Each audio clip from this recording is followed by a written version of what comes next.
नमस्कार प्रिय अभ्यर्थियों, आप सभी का हायर एजुकेशन वर्ल्ड चैनल को बहुत-बहुत स्वागत है।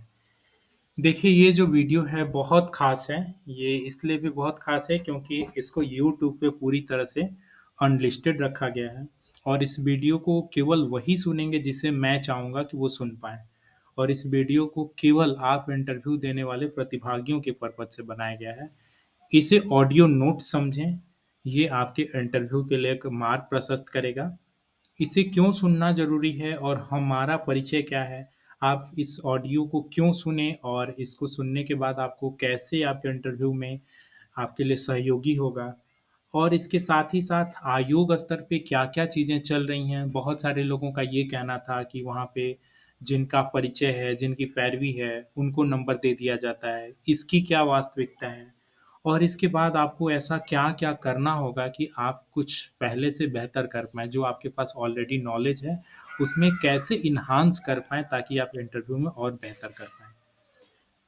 इस ऑडियो नोट्स की सबसे पहले मैं आपको थोड़ा-सा ब्रीफ में बताना चाहूँगा कि ये ऑडियो नोट्स के लिए मुझे नितिन वाही सर ने एक तरह से कहिए तो उत्साहित किया और उन्होंने बोला कि नहीं हम लोगों को ये इस तरह की ऑडियो नोट्स बनानी चाहिए जिससे कि अभ्यर्थियों को इंटरव्यू के लिए एक सहयोगी बन सके। तो आज के इस ऑडियो नोट्स में मैं और नितिन सर आप सभी का मार्ग प्रशस्त करेंगे।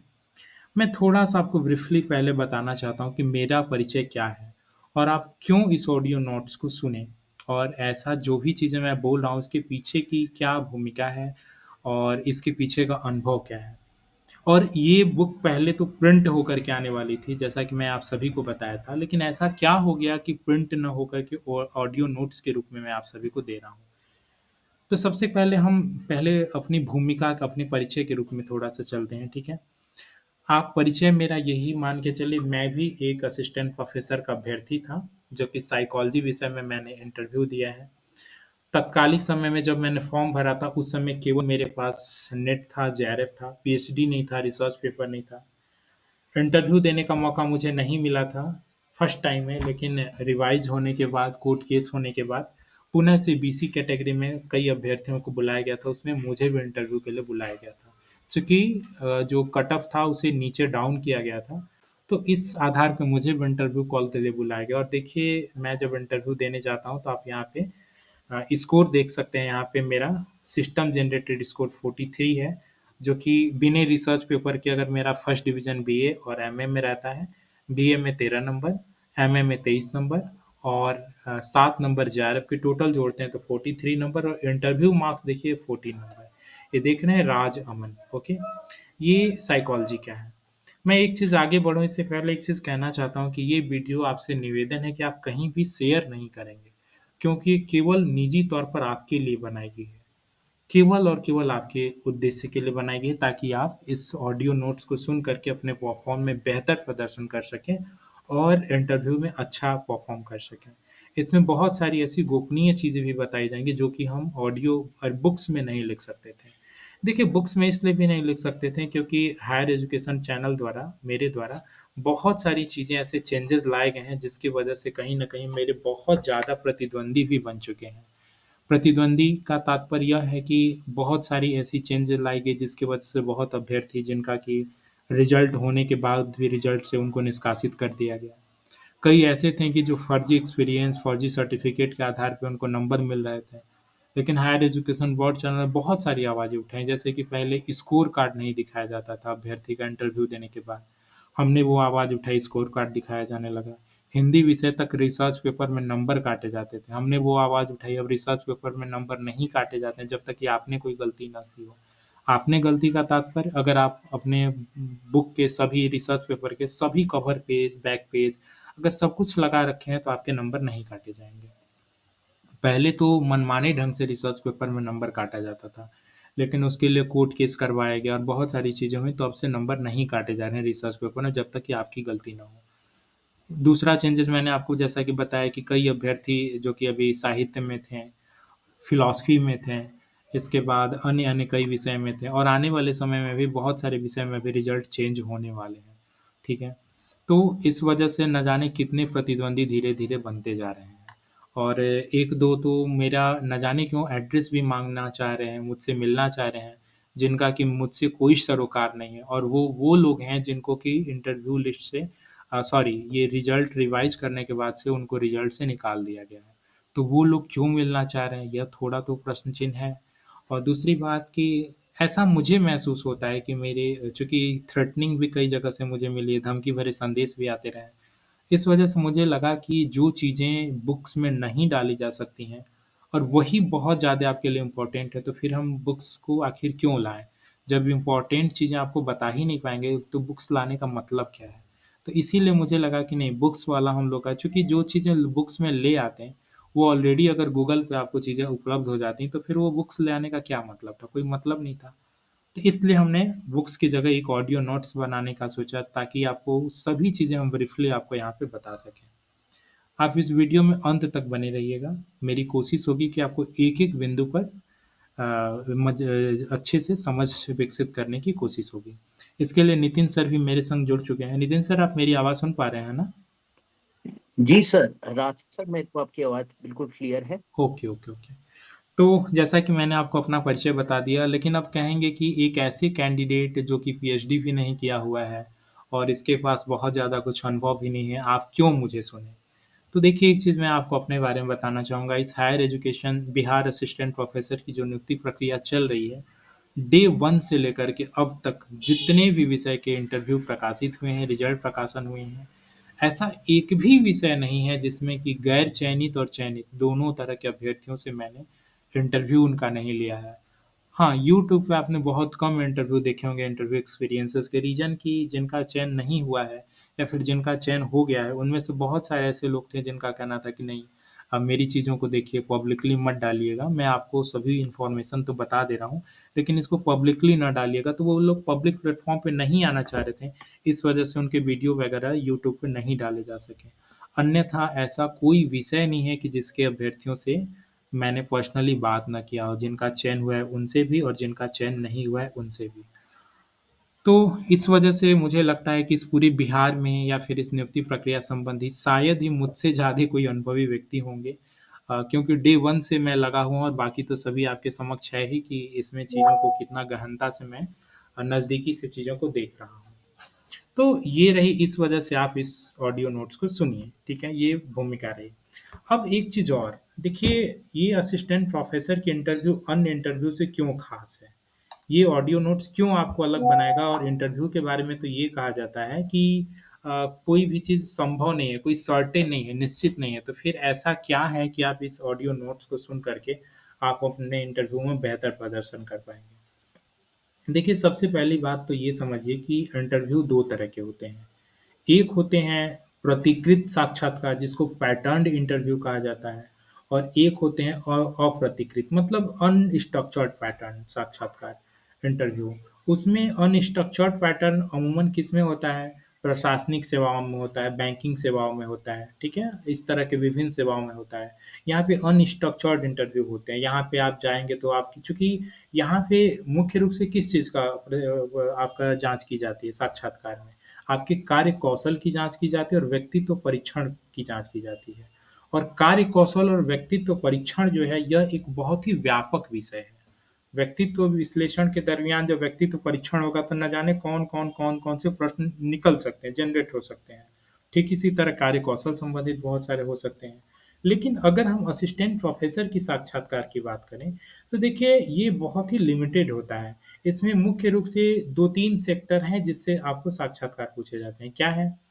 इसमें विषय ज्ञान आपकी जाँच की जाती है, शोध ज्ञान जाँच किया जाता है और शैक्षणिक कौशल।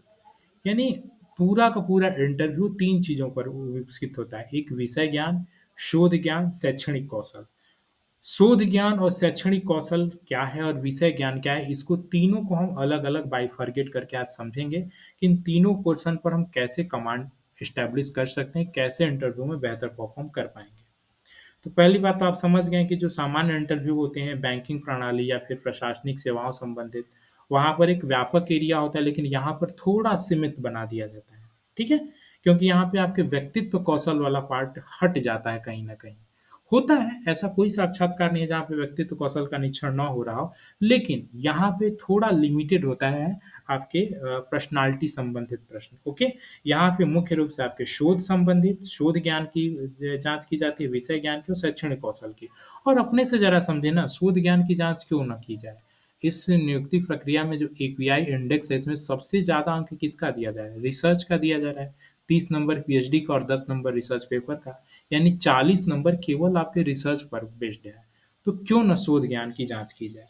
तो चलिए हम उन्हीं सब चीज़ों पे बात करेंगे। तो सबसे पहले तो आप देखिए 2-3 चीज़ें मैंने आपको बता दिया कि ये चीज़ आप क्यों समझें। आप तो समझ ही गए हैं कि ये जितनी भी चीज़ें आपको अभी बताई जा रही हैं, यह ज़रूर मैं बता रहा हूँ, शब्द मेरे हैं लेकिन अनुभव कइयों के हैं। अनुभव समझिए कि लगभग आप इसको 500 या 800 या 1000 कहें तो कम नहीं होगा। लगभग 500 1000 अभ्यर्थियों के अनुभव जो कि आज मेरे मुख से आप सुनेंगे। और ये सब वही हैं जिनका चयन भी हुआ और जिनका चयन नहीं भी हुआ है। देखिए, इस पर आगे मैं बात करूँ, इससे पहले मैंने जो शुरू में आपको एक प्रश्न बोला था कि बहुत सारे लोगों को ऐसा लगता है कि इंटरव्यू में भी बहुत सारी चीज़ें वहाँ पे धाँधली चलती हैं। वहाँ पे किसी के संग कम अंक दिया जाता है, किसी को अधिक अंक दिया जाता है या फिर किसी परिचय वाले को अधिक अंक दिया जाता है। तो आज देखिए उस पे भी बात करेंगे, ठीक है? पहले उस पे थोड़ी-सी बात कर लेते हैं, इसके बाद हम इंटरव्यू की ओर चलते हैं। देखिए, अभी मैं जिनका आपके सामने स्कोर कार्ड दिखाने जा रहा हूँ, ये मेरे कज़िन हैं। इनके संग देखिए क्या हुआ कि इनको इंटरव्यू में केवल 3 अंक दिए गए थे। केवल 3 नंबर दिए गए थे। इनके सिस्टम जनरेटेड स्कोर जो थे इतना थे। मैनुअली जनरेटेड रिसर्च पेपर में इनको केवल 6 अंक दिए गए थे और टोटल मार्क्स इनका बन रहा था 64। ये किस विषय के थे? तो ये देखिए इकोनॉमिक्स विषय के थे। आप कहेंगे आखिर इनके में क्या ऐसा खास था कि मैं इनका दिखा रहा हूँ? देखिए, मैं आज आपको जो पैरवी की आप बात करते हैं और जो अन्य चीज़ों की बात करते हैं, आज मैं उसी चीज़ की बात करूँगा। एक चीज़ मैं स्पष्ट कर देना चाहता हूँ, ये वीडियो देखिए केवल और केवल आपके लिए है। इस वीडियो को आप किसी को शेयर नहीं करेंगे और इस वीडियो को आप किसी को भी अपने मोबाइल से दिखाएँगे भी नहीं। ये वीडियो व्यक्तिगत रूप से केवल आपके लिए, वैसे तो हम यूट्यूब पे कुछ ऐसा सिस्टम लाएँगे, ताकि ये जो लिंक दिया गया है, उस लिंक से केवल और केवल आप सुन पाएँ और केवल आप ही देख पाएँ। दूसरा कोई ना देख पाए, मेरी ये कोशिश होगी। इस लेकिन फिर भी आपसे निवेदन है कि इस वीडियो को आप अच्छा एक चीज़ और, इस वीडियो का कोई भी भाग ऐसा स्क्रीनशॉट लेकर के भी आप नहीं करेंगे कि स्क्रीनशॉट ले लेंगे और बाद में उसको कहीं वायरल करेंगे। आप ऐसा नहीं करेंगे। देखिए एक चीज़ मैं स्पष्ट कर देना चाहता हूँ कि आप लोगों से जो ₹100 लिए गए हैं बुक्स के नाम पे, वो ₹100 एक्चुअल में इसलिए नहीं लिए गए हैं क्योंकि हम लोग अर्निंग करना चाहते थे। हम लोग इसलिए लिए हैं क्योंकि कोई जेन्युइन कैंडिडेट हो, जे रियल में इंटरेस्टेड हो कि आखिर में इंटरव्यू में हम कैसे अंक अधिक एक्वायर कर पाएँ, वही इस वीडियो को सुने। हम ऐसे लोगों को नहीं सुनाना चाहते थे जो ऑलरेडी बहुत ज़्यादा अपने आप को अनुभवी समझ रहे हैं या फिर उनको लगता है कि हमें किसी तरह की गाइडलाइन की ज़रूरत नहीं है, बस मॉक इंटरव्यू देंगे और चले जाएँगे। तो इसलिए हम ऐसे लोगों को ये वीडियो प्रोवाइड नहीं कर रहे हैं। हम मिनिमम ₹100 का इसलिए चार्ज ले रहे हैं ताकि आपकी सीरियसनेस उससे झलकती हो कि वास्तव में आप इसको देखना चाहते थे, सुनना चाहते थे। ठीक है? हम अभी आते हैं इंटरव्यू पोर्शन पे कि कैसे आप इसको अच्छे से कवर अप कर कर पाएँगे। लेकिन जैसा कि मैं जिनकी आज आपसे बात कर रहा हूँ, देखिए जो आप पैरवी की बात करते हैं और अन्य चीज़ों की बात करते हैं, पहली बात तो देखिए मेरा जो साक्षात्कार था पूर्ण रूप से निष्पक्ष था। चूँकि मुझे मालूम था डे 1 से कि मेरा चयन नहीं होने जा रहा है। चूँकि मैं नेट था, जेआरएफ था, पीएचडी मेरी उस समय थी नहीं। तो मेरा भला कहाँ से ही चयन होने वाला था, इसलिए मैं कोई भी हाथ-पाँव नहीं मारा। लेकिन ये सत्य है कि अगर मान लीजिए किसी की पैरवी हो, किसी की पहुँच हो, तो कोई ईश्वर जैसी प्रवृत्ति का ही व्यक्ति होगा जो हाथ-पाँव नहीं मारेगा। अन्यथा अगर किसी के पास थोड़ा भी पैरवी होता है या थोड़ी भी पहचान होती है, वो तो ज़रूर कोशिश करता है कि किसी भी तरह करके या कैसे भी करके मेरा थोड़ा बहुत अंक बढ़ पाए। देखिए जिनके बारे में मैं दिखा रहा हूँ, ये मेरे कज़िन हैं। रिश्ते में ये मेरे बड़े ताऊ लगेंगे। और देखिए इन्होंने बहुत बड़े स्तर की पैरवी की थी। जो आप कहते हैं ना कि पैरवी के बल पे क्या कुछ हो सकता है, मैं वही दिखाना चाह रहा हूँ और इंटरव्यू कैसे वास्तव में जेन्युइन चल रहा है, मैं वो बताऊँगा। देखिए, यहाँ आयोग में जो मुख्य रूप से आप देखेंगे तो यहाँ पे आयोग के अध्यक्ष और सॉरी यहाँ पे 1 सेकंड मैं आयोग की एक दूसरी वेबसाइट खोल लेता हूँ, एक दूसरा लिंक के माध्यम से। देखिए, आयोग की आप वेबसाइट पे जाते हैं ना, तो यहाँ पे आप देखेंगे आयोग के अध्यक्ष और अन्य-अन्य कई मेंबर हैं। ये आप जो देख रहे हैं, ये आयोग के अध्यक्ष हैं। ये आयोग के अध्यक्ष हैं, जो कि एनआईटी कॉलेज में भी रह चुके हैं और पटना यूनिवर्सिटी में तात्कालिक समय में वाइस चांसलर थे। तो ये लाज़मी है कि जब पटना यूनिवर्सिटी के वाइस चांसलर थे, तो शैक्षणिक गतिविधि से जो लोग जुड़े हुए हैं, उनसे लोगों की परिचय हो। ये जो बड़े ताऊ जी मेरे थे, इंटरव्यू देने के 2 दिन पहले इनके रूम पे जाते हैं, मिलते हैं। किससे? ये गिरीश जो सर हैं, जो आयोग के अध्यक्ष हैं, उनसे मिलते हैं। और दूसरा किससे मिलते हैं? ये देखिए जो उषा मैम हैं, उनसे मिलते हैं। ये उषा मैम कौन है? आयोग की एक अन्य सदस्य हैं। और एक और लोग हैं जो कि उपेंद्र वर्मा। देखिए मैं आपसे बहुत ओपनली खोल के आज आपसे बात करना चाहता हूँ और इसीलिए ये सब चीज़ें देखिए बुक्स में नहीं डाली जा सकती थी। इसीलिए मैं इसे ऑडियो नोट्स के रूप में यहाँ प्रोवाइड आपको कर रहा हूँ। ठीक है? ताकि आप सभी चीज़ों को जान पाएँ। तो देखिए होता क्या है कि ये जो तीनों लोग जाते हैं, तीनों लोग से ये मिलते हैं। किससे? उषा मैम से, आयोग के अध्यक्ष से और उपेंद्र वर्मा से। आयोग के अध्यक्ष कहते हैं कि आप देर कर दिए हैं, आपका कल इंटरव्यू और आप आ जा रहे हैं। खैर चलिए प्रयास करेंगे। उषा मैम क्या बोलती हैं कि ठीक है हम प्रयास करेंगे और उपेंद्र वर्मा क्या बोलते हैं कि अरे मेरा खुद ही एक घर का लड़का है, हम उसके लिए किसी तरह प्रयास कर रहे हैं, तो भला हम आपका कैसे प्रयास करेंगे। देखिए यही तीनों लोग की स्पष्ट लाइन थी जो कि मैं आपको बता रहा हूँ। इंटरव्यू देने जाते हैं, इंटरव्यू बोर्ड में भी किसको पाते हैं? आपको आश्चर्य होगा जान के कि इंटरव्यू में सबसे पहले मैं आपको बता देता हूँ कि 4 मेंबर होते हैं। 4 मेंबर में एक आयोग के ही कोई सदस्य होते हैं जो कि बोर्ड की अध्यक्षता करते हैं और 3 एक्सपर्ट पैनलिस्ट होते हैं जो कि बाहरी होते हैं। लेकिन शॉकिंग ये था कि उनके बोर्ड में 5 मेंबर थे, जिनके बारे में मैं आपको दिखा रहा था मेरे बड़े ताऊ जी। इनके बोर्ड में 5 सदस्य थे, जानते हैं कौन-कौन थे? एक थे उपेंद्र वर्मा सॉरी एक आयोग के अध्यक्ष थे, जिनके बारे में मैंने बताया कि जिनसे वो मिले थे। दूसरा कौन था? उषा, जो उषा मैम है जो कि आयोग की एक अन्य सदस्य वो भी उस मेंबर की उस इंटरव्यू पैनल में थी। तो ये आश्चर्य था कि एक बोर्ड में 2 सदस्य का होना। अच्छा, ये दोनों लोग उसमें थे तो वो बड़ा ही खुश हुए अंदर-अंदर कि अच्छा इन्हीं दोनों लोग से तो पैरवी हुई है और ये दोनों लोग भी इस बोर्ड में मौजूद हैं।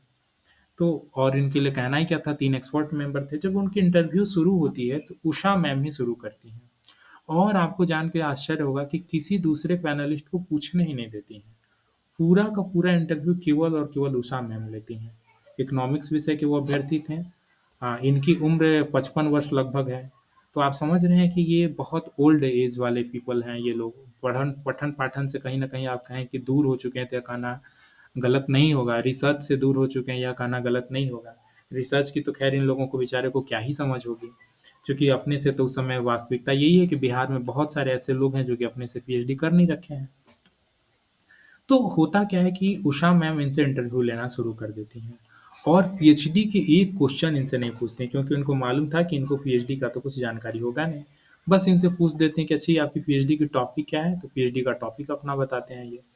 इसके बाद उनसे बहुत बेसिक-बेसिक से प्रश्न पूछती हैं कि रेपो रेट क्या होता है? फिजिकल डेफिसिट क्या होता है? बहुत सामान्य-सामान्य से प्रश्न। लेकिन दुर्भाग्य ये होता है कि ये वो भी नहीं बता पाते हैं। ये वो भी नहीं बता पाते हैं। और रात में उनसे फ़ोन पे बात होती है, तो वो बोलती हैं कि आपको इतना सिंपल प्रश्न पूछा गया और सर आप वो भी नहीं बता पाए। वैसे एक चीज़ और बता देता हूँ, मीडिएटर कोई और रहते हैं। ये गए ज़रूर थे लेकिन उषा मैम डायरेक्ट इनसे फ़ोन से नहीं बात करती हैं। वो फ़ोन से बात किसी और से करती हैं और वो व्यक्ति बताते हैं, वो व्यक्ति से उषा मैम कह रही हैं कि देखिए जी वो अभ्यर्थी जो आए थे, हम लोगों ने तो पूरा प्रयास किया, लेकिन वो कुछ बता ही नहीं पाए, तो आप ही बताइए हम कैसे नंबर दे देते हैं। उसमें तो पैनलिस्ट भी होते हैं, अन्य सदस्य भी होते हैं, तो हम नंबर कैसे दे सकते थे? ये सोचिए कि इनकी पैरवी किसके पास लगी थी? आयोग के अध्यक्ष के ही पास लगी थी और किसके पास लगी थी? उषा मैम के पास लगी थी। उपेंद्र वर्मा तो सीधे मना कर दिए कि नहीं मेरा भी एक कैंडिडेट है। तो ये चीज़ हुई थी लेकिन इसके बावजूद भी इनको नंबर नहीं मिला इंटरव्यू में और इनका चयन नहीं हो पाता है। तो ये क्या दर्शाता है? ये दर्शाता है कि वास्तव में अगर कितनी भी आपकी बड़ी पैरवी हो या कुछ भी हो, अगर वहाँ पे नहीं बोल पाते हैं तो इसी तरह के अंक आपको मिलेंगे। यानी पैरवी जो लोग कह रहे हैं कि जिनका परिचय है, पैरवी है, उनको बहुत ज़्यादा अंक दे दिया जा रहा है, ऐसी बात नहीं है। अगर आप बोल ही नहीं पाएँगे तो ऐसा नहीं है कि पैरवी रहेगा तब आपको अंक दे ही दिया जाएगा। और एक चीज़ और समझिए जो हम भी चैनल के माध्यम से बहुत ज़्यादा आवाज़ उठाते रहते हैं। कुछ चीज़ें तो देखिए तकनीकी त्रुटियाँ कोई भी आयोग हो, संस्था हो, आखिर जाँच तो इंसान ही कर रहा है, कोई रोबोट तो कर नहीं रहा है। तो इंसान के रिश्ते भी होंगे, उनके अपने बेटा होंगे, बेटी होंगे, भतीजा होगा, भाई होगा। तो यह भूल जाएँ कि अक्षरशः यहाँ पे पूरी तरह से एक तरह से ईमानदारी से ही चयन प्रक्रिया चल रही होगी। ऐसा संभव है कि आयोग के सदस्य के हर विषय में 1 आध 2 ऐसे लोग होंगे जिनको कि वो इंटरव्यू में कुछ अधिक वेटेज दे दे रहे हों। तो 1 आध 2 के बारे में ऐसा नहीं कहा जा सकता कि हाँ, वो पक्षपात नहीं कर रहे होंगे। कर रहे होंगे और ऐसा हर जगह ही होता है। क्या यूपीएससी में नहीं होता है क्या? जुडिशियरी सर्विसेज़ में नहीं होता है क्या? हर जगह होता है। यहाँ पे भी हो रहा होगा। लेकिन एकाक 2 के होने से ऐसा ये कह देना कि नहीं यहाँ पर चेहरा देख कर के इंटरव्यू में नंबर दिया जा रहा है, तो इस चीज़ को अपने मन से आप निकाल दीजिए, कि यहाँ पर चेहरा देख कर के भी किसी का नंबर दिया जा रहा है और इंटरव्यू में किसी तरह की पैरवी चल रही है, ये भी मन से निकाल दीजिए। अगर आप वास्तव में अच्छा परफ़ॉर्म करेंगे तो आपको नंबर अच्छा मिलेगा। अच्छा एक बात और है, बहुत सारे लोगों को ऐसा लगता है कि मेरा परफ़ॉर्म बहुत अच्छा था, इसके बावजूद भी नंबर कम आए। तो एक चीज़ और समझें कि जो आपके इंटरव्यू होते हैं ना, वो एक दूसरे पर निर्भर होते हैं। दूसरे पर निर्भर कैसे होते हैं? आप जैसे इंटरव्यू दे के निकलते हैं, आपके ठीक बाद कोई दूसरा कैंडिडेट जाता है। तो जो दूसरा कैंडिडेट अगर आपसे बहुत बेहतर परफ़ॉर्म कर दिया या फिर आपके पहले जो इंटरव्यू दे के गया, वो आपसे बहुत अच्छा परफ़ॉर्म किया होगा, तो फिर उससे तो जब भी आपको अंक मिलेगा, कम ही मिलेगा। लेकिन अगर केवल एक व्यक्ति को आपका इंटरव्यू करने के लिए कह दिया जाए, तो वो जो आपका एनालिसिस करेगा एक न्यूट्रल तरीके से करेगा। जो अंक देगा वो एक न्यूट्रल देगा। लेकिन अगर उसको आपके पीछे 5-10 लोग और इंटरव्यू दे चुके होंगे उसके बोर्ड में और वो आपसे बेहतर करके गए होंगे, तो क्या उसका परफ़ॉर्म आपके इंटरव्यू को डग-मग नहीं करेगा? बिल्कुल करेगा। तो इसलिए जिन लोगों को ये लगता है कि मेरा परफ़ॉर्म बहुत अच्छा था और मेरा इंटरव्यू स्कोर इसके बावजूद भी कम आया, तो देखिए बस आप अपने परफ़ॉर्म को जानते हैं। आपके पहले जो दे के गया उसके बारे में तो आप नहीं जानते हैं। इसलिए आपके पहले वाले भी प्रतिभागियों का परफ़ॉर्म आपके इंटरव्यू पर निर्भर करता है। ठीक है? आप चूँकि यहाँ पे तुलनात्मक रूप से अंक दी जाती है, यह कॉम्पिटिशन है और कॉम्पिटिशन में सदा तुलनात्मक रूप से ही अंक दिए जाते हैं। यहाँ पर केवल व्यक्तिगत आपका इंटरव्यू नहीं चल रहा, अन्य कइयों का चल रहा है।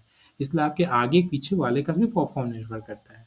तो देखिए यह सब बातें मेरी बताने का मुख्य उद्देश्य यह था कि आप पहले तो अपने मन से ये निकाल दें कि किसी तरह का वहाँ पक्षपात चलता है इंटरव्यू में, ठीक है?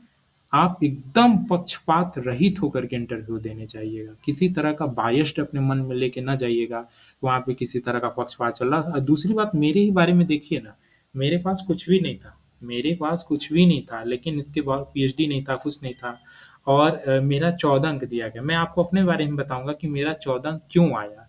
मैंने ऐसा क्या स्ट्रैटेजी अपनाया था? जबकि मेरे पास देखिए रिसर्च का कुछ भी नहीं था, लेकिन फिर भी मैंने 14 अंक एक्वायर कैसे किया, ठीक है? वो भी आपको बताऊँगा और आप कैसे अपना इंटरव्यू और बेहतर कर सकते हैं, उन सब पे बात करूँगा। तो चलिए हम एक-एक पॉइंट को शुरू करते हैं अब। नितिन सर आप सुन रहे हैं ना? हाँ सर, मैं आपके साथ में लगातार हूँ। अच्छा, क्या मेरे जो व्यूअर हैं अभी जो लोग सुन रहे होंगे उनको तो मैं बोर तो नहीं कर रहा होऊँगा ना? नहीं, नहीं सर, बिल्कुल भी नहीं। अब हम लोग इंटरव्यू के बारे में बात करते हैं फ़ोकस्ड होके, ओके, क्योंकि वो सबसे महत्वपूर्ण हो जाता है। जी। बिल्कुल। तो देखिए सबसे पहले हम आपको थोड़ा-सा इंट्रोडक्टरी अब हम प्रॉपर आपको इंटरव्यू की बात करते हैं, ठीक है? अभी देखिए ये सब भूमिका देना इसलिए ज़रूरी था ना, क्योंकि बहुत सारे आरोप, प्रत्यारोप, पक्षपात, ये, वो, पैरवी ये सब मन में आपके चल रहा होगा, ठीक है? इसलिए हमको लगा था ये भूमिका देना ज़रूरी है। अब हम केवल और केवल आपके इंटरव्यू की बात करते हैं, कि इंटरव्यू वास्तव में आप कैसे दें, क्या-क्या होता है, सभी चीज़ों को। बहुत सारे अभ्यर्थियों को तो बता दिया जा चुका है और बहुत सारे अभ्यर्थियों को नहीं बताया गया है, तो उन सबको एक चीज़ बता देते हैं। सबसे पहले आप एक चीज़ देख लें, जब भी आपका मॉक इंटरव्यू लेते हैं, तो आपको हम एक एडमिट कार्ड जारी करते हैं, ठीक है? इस एडमिट कार्ड में देखिए यहाँ पे आपको हम टोटल 13 लिस्ट दिए हुए हैं। ठीक है? ये 13 लिस्ट है। इसमें 14वाँ लिस्ट नहीं है, 14वाँ लिस्ट एक चीज़ ये होता है कि देखिए पहले तो वो भी नहीं माना जा रहा था। हमने ही वो आवाज़ उठाई थी कि भाई रोस्टर रिवाइज़ हुआ और सीटों का हेर-फेर हुआ, अलग-अलग विश्वविद्यालयों में सीटें घटी हैं, बढ़ी हैं, तो फिर यूनिवर्सिटी प्रेफ़रेंस भी तो आपको अलग से देना चाहिए। तो आयोग ने एक और ऑप्शन जोड़ दिया, वो है यूनिवर्सिटी प्रेफ़रेंस का, ठीक है? तो आपको जो एडमिट कार्ड जारी होगा, उसमें यूनिवर्सिटी प्रेफ़रेंस शब्द का भी ज़िक्र होगा।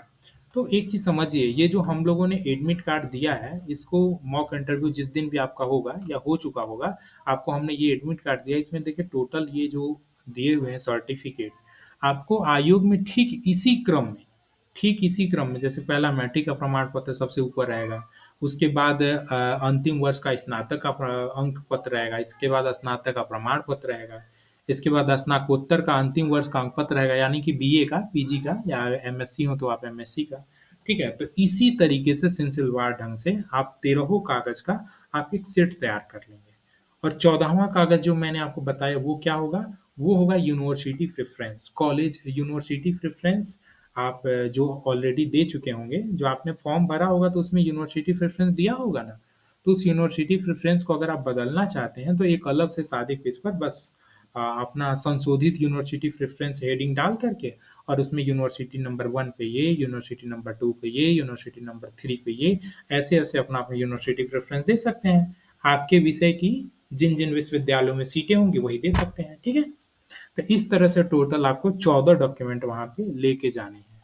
सभी का 2 सेट बनेगा, जो 14वां मैंने बोला था यूनिवर्सिटी प्रेफ़रेंस उसका मात्र 1 सेट ही रहेगा, और ये 13हों का 2-2 सेट आप कर लेंगे ज़ेरॉक्स, और इनका 2 अलग से सेट तैयार करेंगे। मतलब एक फ़ाइल एक अलग होगा जिसमें ये 13 होंगे, एक अलग फ़ाइल होगा जिसमें वो 13 होंगे। फ़ाइल का तात्पर्य ये ना समझें कि आपको अलग से कोई एडिशनल फ़ाइल लेके जानी है, आप उसको स्टेपल कर लेंगे या धागे से बाँध लेंगे।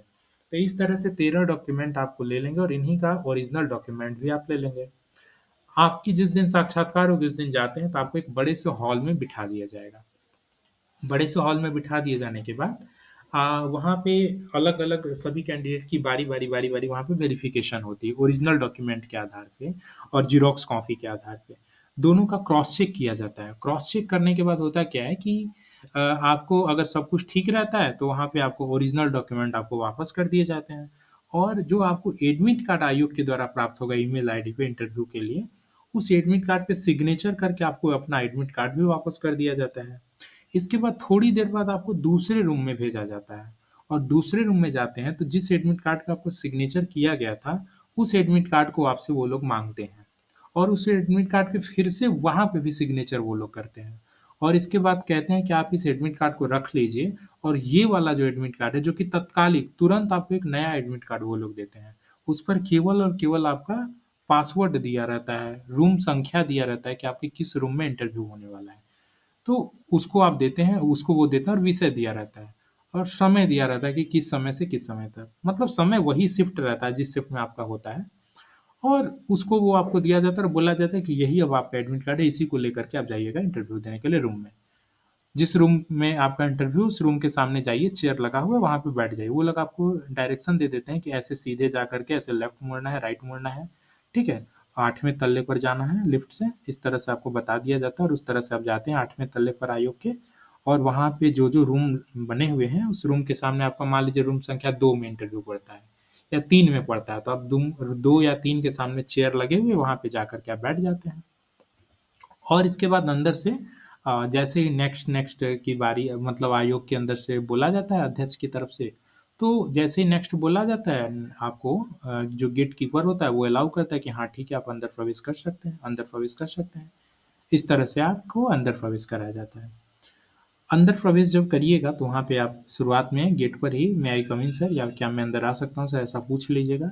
अगर वो पहले ही कह दे रहे हैं कि आइए, आइए, तो फिर पूछने की भी ज़रूरत नहीं है, और इसके बाद जाने के बाद आप सभी का अभिवादन ज़रूर करिएगा, ठीक है? आपके ठीक सामने आयोग के जो उस मेंबर के बोर्ड के अध्यक्ष होंगे वो सामने होंगे, और 3 लोग जो अलग से बैठे होंगे वो आपके सब्जेक्ट एक्सपर्ट होंगे, ठीक है? उन तीनों को भी अभिवादन करते हुए इसके बाद अनुमति लीजिएगा, मे आई सिट हियर सर, जो चेयर लगा होगा, वैसे वो लोग खुद ही कह देते हैं कि आइए बैठिए, तो पूछने की भी ज़रूरत नहीं है। आप इसके बाद कहिए थैंक यू सर, और कहते हुए आप चेयर पे बैठ जाइए। अगर नहीं कह रहे हैं बैठने के लिए तो आप उनसे अनुमति भी ले सकते हैं, मे आई सिट हियर सर, और कह के इसके बाद उसको बैठ जाइए।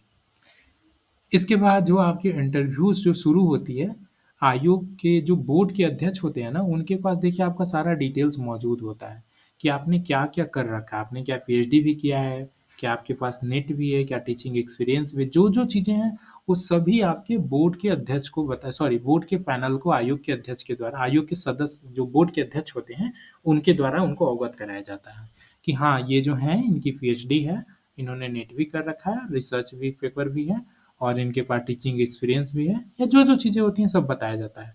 और ये बताने के बाद फिर आपको एक लाइटर वे में, मतलब आपको एक हल्कापन महसूस करें, या फिर आपको किसी तरह का डर है, झिझक है तो उसको दूर करें।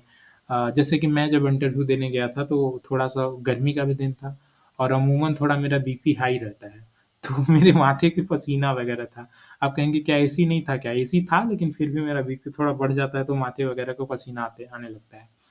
तो इसके बावजूद थोड़े माथे पे मेरा पसीना था, तो आयोग जैसे अंदर घुसे, तो आयोग के अध्यक्ष बोले कि आप थोड़ा घबराए हुए लग रहे हैं। क्या घबराहट है? हम कहा नहीं नहीं sir, it's okay, I am okay, no issue. कहना अच्छा अच्छा ठीक है। बताइए, आपने एमए कब किया? तो मैंने अपना, या फिर नहीं, उन्होंने पूछा कि आप अपना परिचय बताइए ब्रीफली। आप क्या कर रहे हैं आजकल? तो जैसा कि मैं अपना परिचय बताया कि मैं आजकल क्या कर रहा हूँ, मैंने बताया कि मैंने सर 2019 में 16 से 18 सत्र था, और एमए करने के बाद तत्काल में तुरंत ही मैंने नीट जेआरएफ की परीक्षा क्वालिफाई की, और उसके बाद से सर वीर कुंवर सिंह विश्वविद्यालय में मैं शोध कार्य में संलग्न हूँ, शोध कर रहा हूँ। तो उन्होंने कहा कि अच्छा अच्छा, और कब तक शोध पूरा हो जाएगा? हम कहे सर अब जल्द ही होने वाला है, प्रयासरत हूँ। कहाँ तक पहुँचा है शोध? मैंने बताया कि कहाँ तक पहुँचा है शोध, ठीक है। देखिए, थोड़ा-सा मैं आपको अपना अनुभव बता देता हूँ, इसके बाद फिर आपको बताता हूँ कि आपको कैसे उसके लिए तैयारी अपने आप को करनी है, ठीक है? तो वहाँ पे फिर मैंने अपने आप को बताया कि क्या है, मेरा शोध कार्य कहाँ तक पहुँचा है, वगैरह-वगैरह। इसके बाद फिर मेरे बहुत सारे प्रश्न वगैरह पूछे गए। मैंने नंबर कैसे एक्वायर किया, वो चीज़ आपको आखिर में बताऊँगा। अब हम चलते हैं आपके इंटरव्यू की ओर। तो जैसा कि मैंने आपको बताया कि आपको अवगत वहाँ पे करा दिया जाएगा बोर्ड के अध्यक्ष के द्वारा पैनलिस्ट को। इसके बाद जो आपकी शुरुआती जो प्रश्न उठते हैं, ठीक इसी तरह से आपसे भी प्रश्न पूछा जाएगा। बताइए, आप पीएचडी कब किए हैं? या फिर आपने एमए कब किया है? या फिर मान लीजिए बोर्ड के अध्यक्ष द्वारा देखा जाएगा कि आपके एमए और पीएचडी में बहुत लंबा डिफरेंस है, गैपिंग है, तो सीधे पूछ लिया जाएगा, अरे आप एमए इतने समय में किए हैं और पीएचडी इतने समय, इतना लंबा गैप की वजह? सीधे क्वेश्चन पूछा जाएगा, ठीक है? तो अगर मान लीजिए आपके संग ऐसा सर्कमस्टांसेस है, तो आप उसको डिफेंड करिए कि सर, आप जो भी अगर मान लीजिए किसी काम में जुड़े हुए हों, तो वो काम बताइए कि सर, एमए करने के बाद हम इस काम में जुड़ गए। फिर बाद में हमें लगा कि नहीं, हमें शोध भी करना चाहिए अगर उच्च शिक्षा में आना है तो। तो बाद में सर मैंने शोध कार्य में किया, ठीक है? या फिर सर घर की ऐसी ज़िम्मेवारियाँ थी, एमए के बाद मैं ये कार्य करने लगा। इसके बाद हमको लगा कि नहीं, नहीं चलो शोध कर लेना चाहिए, उच्च शिक्षा में अगर आने की इच्छा है तो। फिर बाद में मैंने शोध किया। इस तरह से आप कहने को डिफेंड कर सकते हैं। अगर आपका रेगुलर में है, बहुत ज़्यादा गैपिंग नहीं है, तब तो ये प्रश्न बनेगा नहीं। तब सीधे आपसे पूछा जाएगा कि ठीक है, आपकी जो है कि आप कहाँ से हैं, क्या हैं, ये सब। अच्छा, कुछ लोगों का बहुत, जैसे मैं आपको एक छोटा-सा एग्ज़ाम्पल बताता हूँ। साइकोलॉजी विषय का एक अभ्यर्थी था, वो पश्चिमी चंपारण से आता था। उससे पूछा गया था कि आप कहाँ से आते हैं? क्या है अपना परिचय? तो उसने बोला कि मैं पश्चिमी चंपारण बिहार से आता हूँ, ऐतिहासिक शहर। मैं ऐतिहासिक शहर पश्चिमी चंपारण से आता हूँ, और मेरा शोध ये है, मेरा विश्वविद्यालय ये है, वगैरह-वगैरह उसने बताया। तो जब पश्चिमी चंपारण बताया ना, तो आयोग के अध्यक्षों ने तुरंत उसको पकड़ लिया कि अच्छा, पश्चिमी चंपारण का क्या है? आपने बोला कि ऐतिहासिक शहर, क्या इसकी भूमिका है ऐतिहासिक शहर में? उसने गांधी के चंपारण सत्याग्रह को जोड़ दिया। मतलब उसका 10 से 15 मिनट केवल गांधी जी को ही चलता चला गया। था साइकोलॉजी का कैंडिडेट, लेकिन वो पूरी तरह से चंपारण सत्याग्रह पे चला गया, फिर गांधी के दांडी यात्रा पे चला गया। तो कहने का मतलब मेरा ये है कि अगर आपसे पूछा जा रहा है अपने बारे में बताइए, और अगर आपका स्थल कुछ विशेष कारणों से उसको जाना जाता है, तो अपने स्थल के बारे में भी आप बता दीजिए। अगर कोई उसकी विशेष जगह है, कोई विशेष पहचान है, ठीक है? अगर ऐतिहासिक रूप से पहचान है, तो आप कह सकते हैं कि सर मैं ऐतिहासिक शहर यहाँ से आता हूँ, और मेरा पठन-पाठन इस विश्वविद्यालय में यहाँ से हुआ है, पीएचडी मैंने यहाँ से किया, इस तरह से आप बता सकते हैं। अगर कोई बहुत ज़्यादा विशेष महत्व नहीं है आपके शहर का, स्थल का, तो बहुत ज़्यादा बताने की भी ज़रूरत नहीं है। ठीक है? या नहीं तो अगर अलग राज्य से आते हैं, तो आप अधिक से अधिक अलग राज्य बता सकते हैं कि सर मैं पश्चिम बंगाल से ताल्लुक़ रखता हूँ, और मैंने एमए और पीएचडी यहाँ से कर रखा है, इस सन में कंप्लीट किया है। इस तरह से आप अपने आप को बता सकते हैं, ठीक है? जब भी आप अपनी जगह या इस तरह का कोई परिचय दे रहे हैं, तो थोड़ा-सा उसके बारे में आपको अपना नॉलेज मजबूती से कर लेना चाहिए। क्योंकि मान लीजिए वो कैंडिडेट जो अपना बताया कि ऐतिहासिक जगह पश्चिमी चंपारण से आता हूँ, और पश्चिमी चंपारण के बारे में उसे कुछ पता ही नहीं रहता। गांधी सत्याग्रह, गांधी जी का सबसे पहला आंदोलन पश्चिमी चंपारण से ही शुरू हुआ था। अगर वो सब इसे पता ही नहीं रहता, तो वो क्या बता पाता? और पता है इसकी वजह से उसका क्या होता है? उसको भी इंटरव्यू में 13 नंबर दिए जाते हैं। 13 नंबर एक्वायर करता है। साइकोलॉजी के भी प्रश्न आते हैं आखिर में, ऐसा नहीं है कि नहीं आते हैं, लेकिन वो शुरुआत में जो इतनी अच्छे से होते हैं, ऐतिहासिक चीज़ों को बताया ना, कि वो इम्प्रेस कर गया अब इंटरव्यू पैनल को, कि नहीं यार, अभ्यर्थी को तो बहुत अच्छे से नॉलेज है।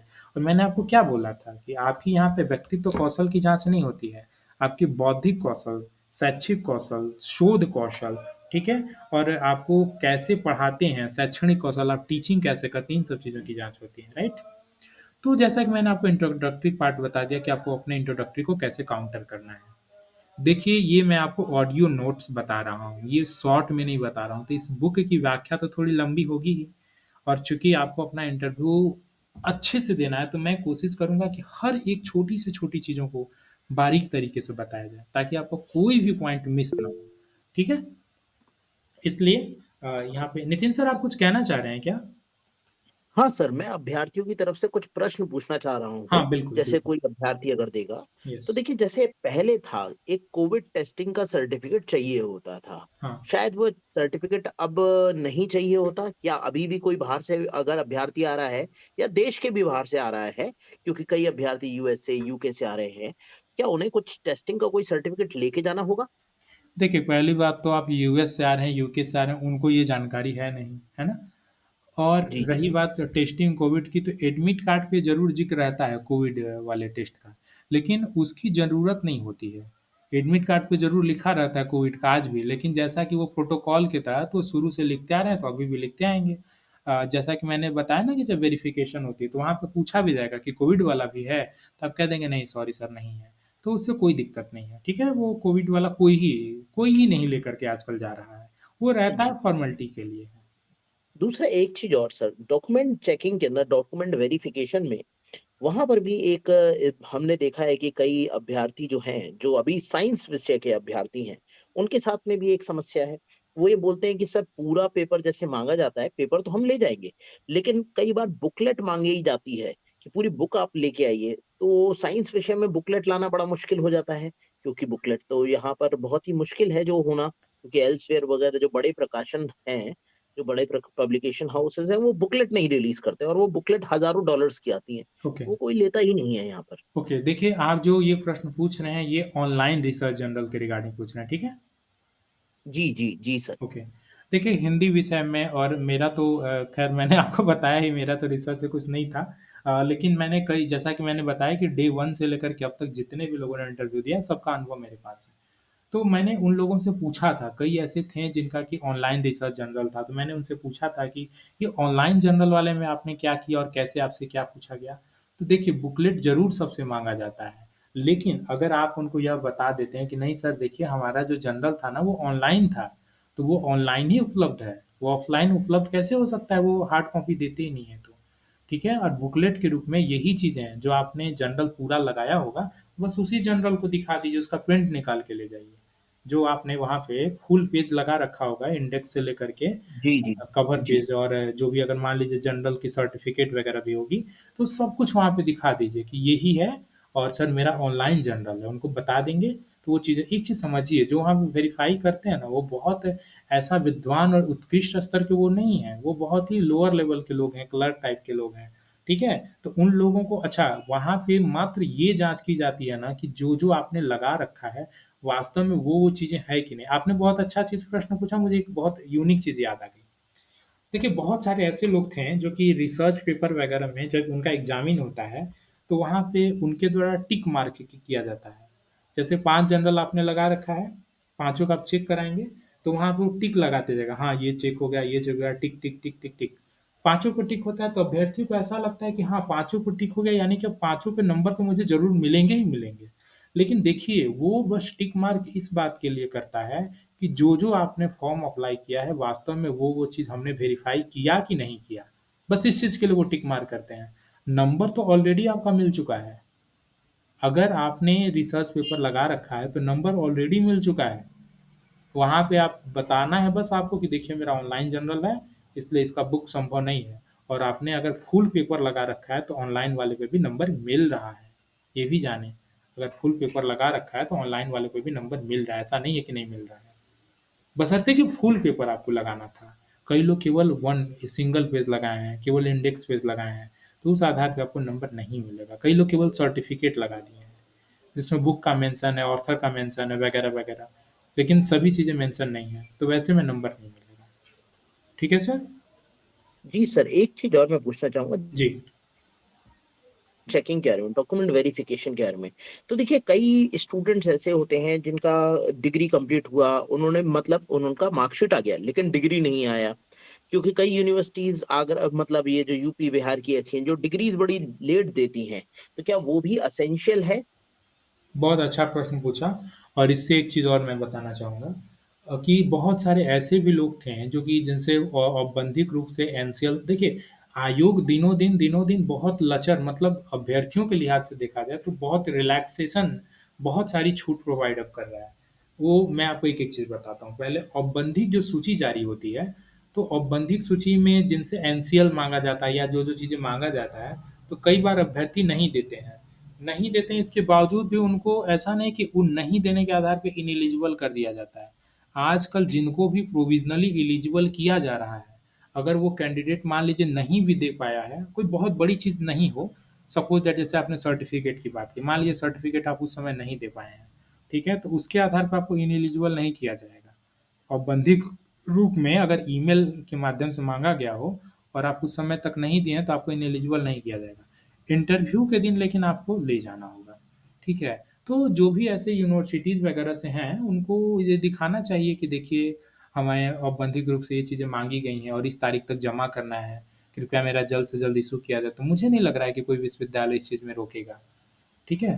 तो ये चीज़ें हैं, तो आपको औपबंधिक रूप से जब माँगा जाएगा तब तो नहीं जमा करना है, लेकिन एट लीस्ट इंटरव्यू के दिन तक तो नेसेसरी है ही है। लेकिन एक चीज़ और है, बहुत सारे ऐसे भी लोग थे, जो कि उस दिन भी नहीं लेके गए थे, तो उस दिन भी उनको ऐसा नहीं है कि इंटरव्यू नहीं देने दिया गया। इंटरव्यू देने ही दिया जा रहा है और आपको फिर अलग से स्पेशल टाइम दिया जा रहा है या फिर आपको अलग से कुछ लिखवाया-पढ़वाया वहाँ पे जाता है, डॉक्यूमेंटेशन वगैरह करवाया जाता है कि हम बाद में देंगे या ऐसा कुछ किया जाता है। तो इस आधार पे आपको इंटरव्यू से वंचित नहीं किया जाता है। Okay, okay, okay sir. इसमें रोल नंबर, एनरोलमेंट नंबर वगैरह ये सब जाँच की जाती है यानी कि? क्या एक्सपीरियंस लेटर को भी जाँच किया जाता है सर? कि वो पहले से ही मार्क्स दे दिए गए होते हैं? नहीं देखिए, नंबर वहाँ पे एक चीज़ मैंने शुरू में बोला कि ये जो जिस दिन इंटरव्यू होता है, उस दिन किसी भी चीज़ की जाँच नहीं होती है, वो क्रॉस वेरीफ़ाई होता है। जाँच होना और क्रॉस वेरीफ़ाई होना दोनों में अंतर है। जाँच जी, होना जी, का जी। मतलब आपके सर्टिफ़िकेट सही हैं कि नहीं हैं, ओरिजिनल मतलब ये चीज़ नंबर सही देना चाहिए कि नहीं देना चाहिए, वो हो गया जाँच की प्रक्रिया। वो जाँच की प्रक्रिया ऑलरेडी कंप्लीट हो चुकी है। किसके द्वारा? जो एक्सपर्ट मेंबर आए हैं।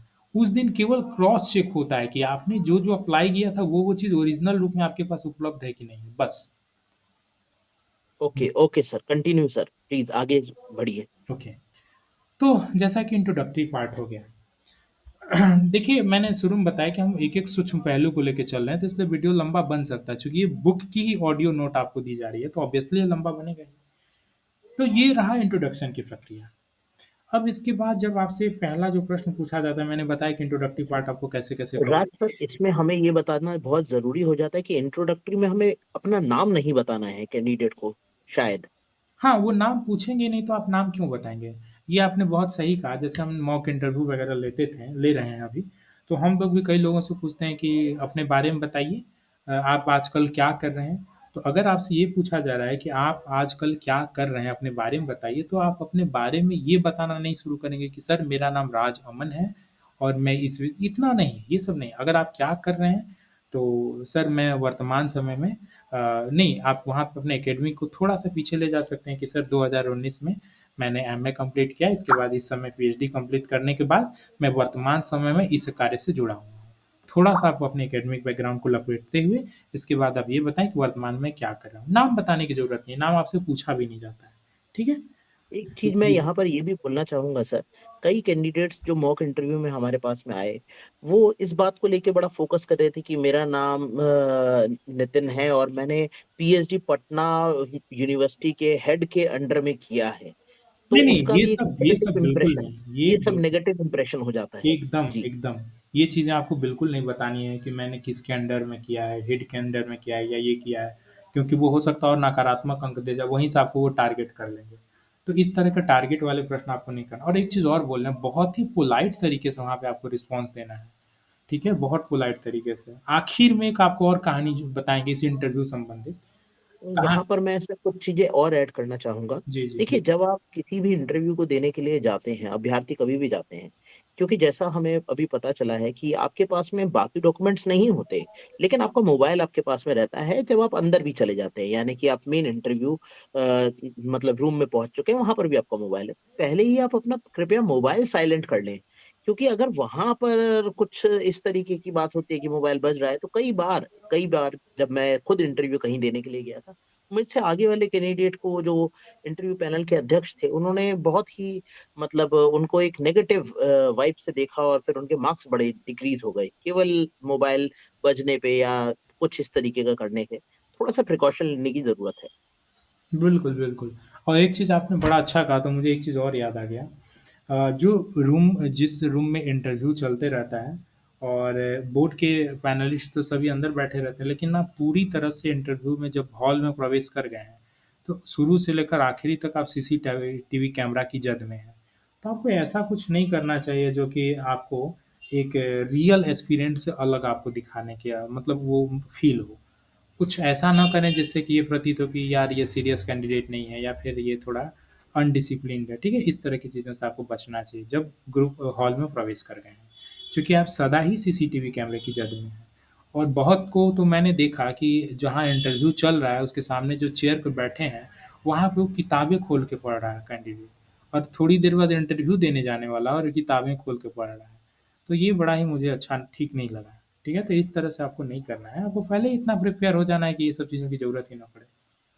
ठीक है सर, तो अब हम लोग नेक्स्ट सेक्शन के ये डॉक्यूमेंट्स डॉक्यूमेंट्स कहाँ पर रख दिए जाते हैं सर? क्योंकि मेन इंटरव्यू हॉल में तो अलाउड नहीं है, तो डॉक्यूमेंट्स कैसे छोड़ के चला जाएगा विद्यार्थी ऐसे ही नहीं, नहीं, बाहर? आपको डॉक्यूमेंट्स कहीं नहीं, आप सदा अपना बैग साथ-साथ लिए रहेंगे।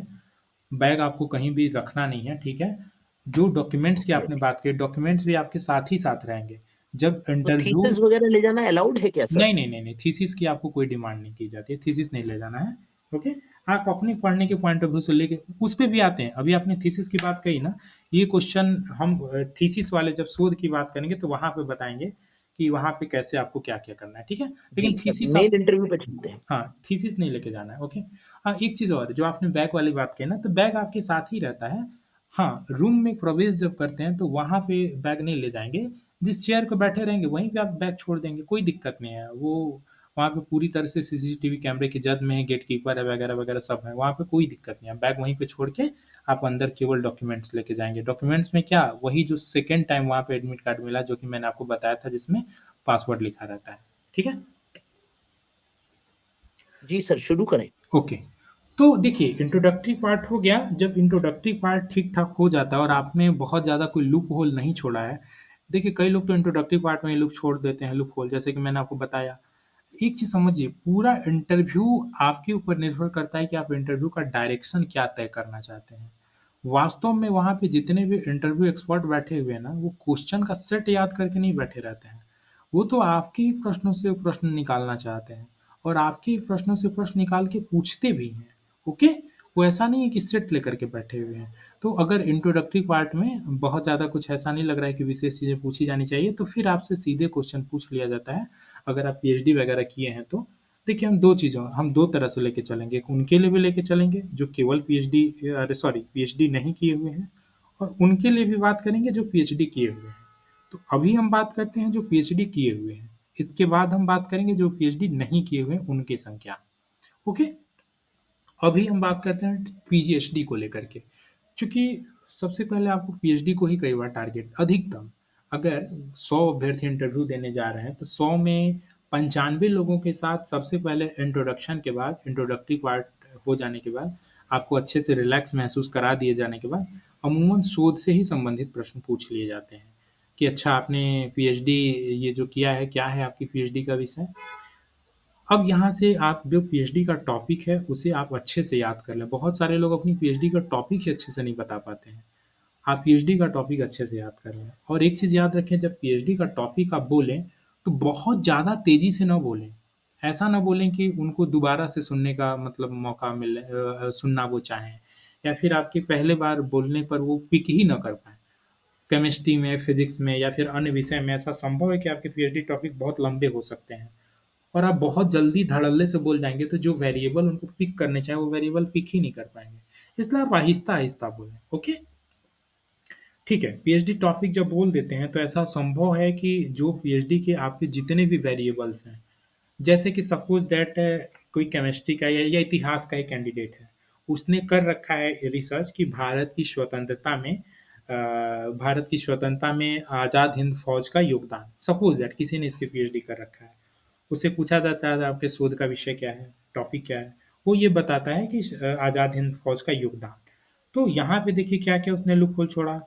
भारत की स्वतंत्रता, दूसरा आज़ाद हिंद फौज। भारत की स्वतंत्रता संबंधित बहुत चीज़ें प्रश्न पूछी जा सकती हैं अब यहीं से।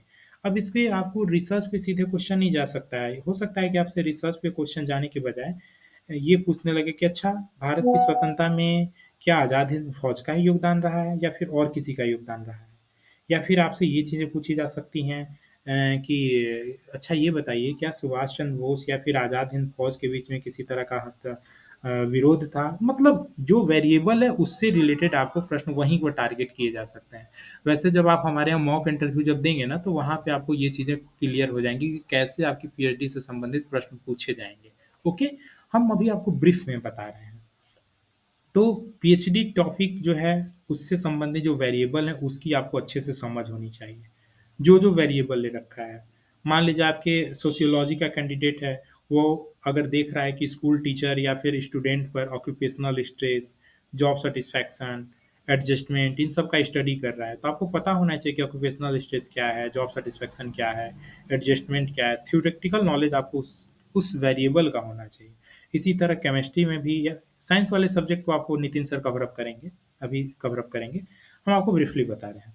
तो इस तरह से आपको जो शब्द हैं आपके टाइटल में, उसको आप अच्छे से कर लें। दूसरा, शब्द जब अच्छे से कवर अप कर लेते हैं, इसके बाद आपसे सीधे प्रश्न ये बन जाता है कि आपने कौन-कौन से इसके लिए क्या कैसे रिसर्च के लिए डेटा कैसे कलेक्शन किया? आपको यही टॉपिक आपने क्यों चुना? आपने यही टॉपिक क्यों चुना? इस टॉपिक से आप समाज को क्या योगदान दे रहे हैं?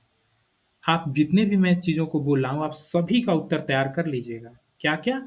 एक तो आपके जो टॉपिक के टाइटल हैं, उस टाइटल के जो भी शब्द हैं, उन शब्द के स क्या मायने हैं, वो अच्छे से।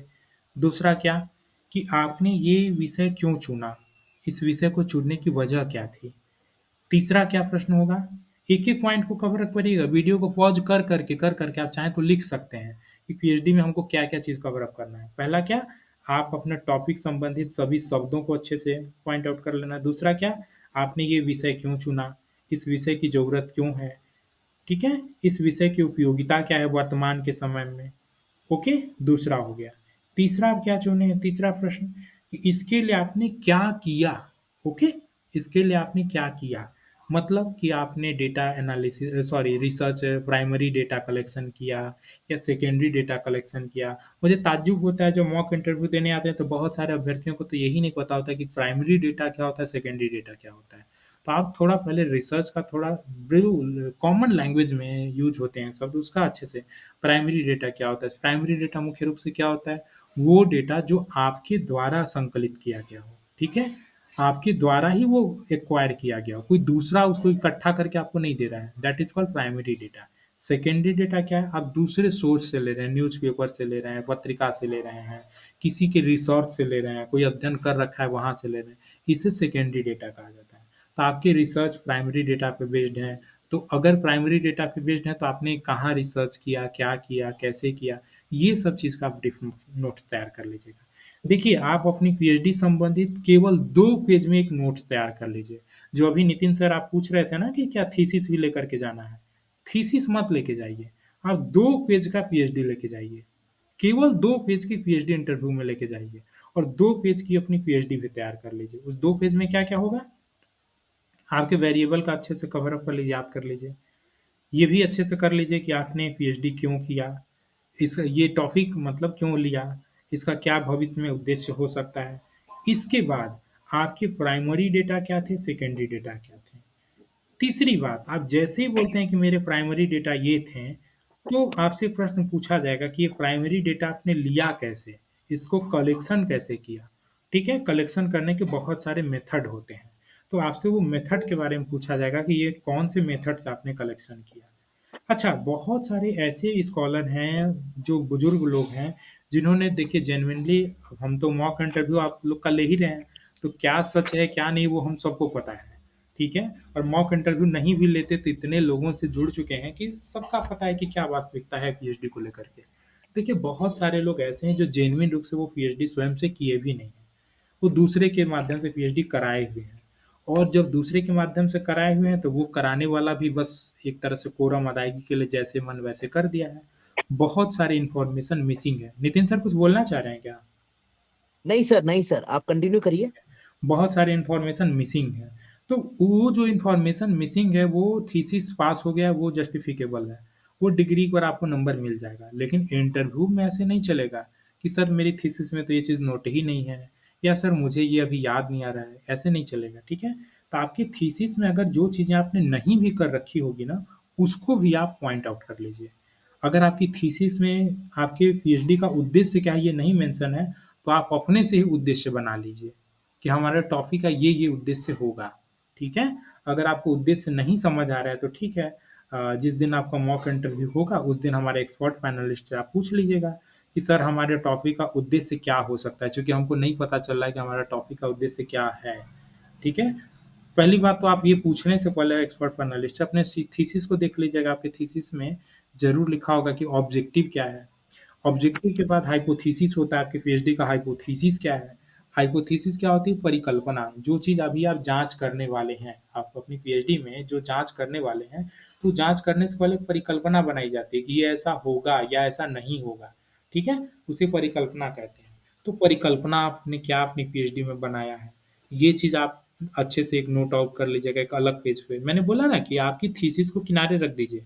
केवल 2 पेज में पीएचडी का की पॉइंट आप नोट्स कर लीजिए। की पॉइंट नोट्स कर लीजिए। देखिए पीएचडी बहुत महत्वपूर्ण है। जब सोचिए कि सीपीआई में 40 नंबर केवल रिसर्च के दिए जा रहे हैं, तो रिसर्च के कैसे क्वेश्चन नहीं पूछे जाएँगे? तो मैंने 2-3 चीज़ें क्या-क्या बता दी आपको? बता दिया कि टॉपिक के जो नाम हैं, उसके शब्दावलियों को अच्छे से कवर अप करना है। आपने टॉपिक क्यों लिया, वो कवर अप करना है। इसका भविष्य में उद्देश्य क्या है, वो कवर अप करना है। इसके बाद ऑब्जेक्टिव क्या है, वो कवर अप करना है।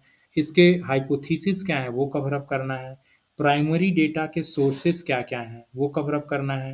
प्राइमरी डेटा आपने कलेक्शन कैसे किया? देखिए कलेक्शन के भी मेथड होते हैं। ऐसे नहीं है कि मुँह उठा के गए और कहीं से डेटा कलेक्ट करके चले आए। उसके भी तरीके होते हैं।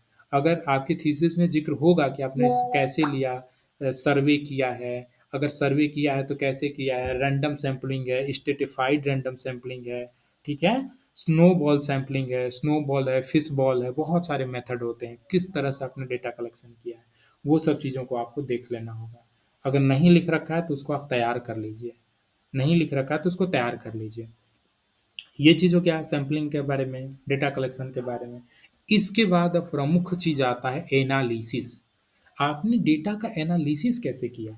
हमने मॉक इंटरव्यू के दरमियान बहुत सारे कैंडिडेट को सर एनालिसिस वाला थोड़ा कवर अप करिए प्लीज़।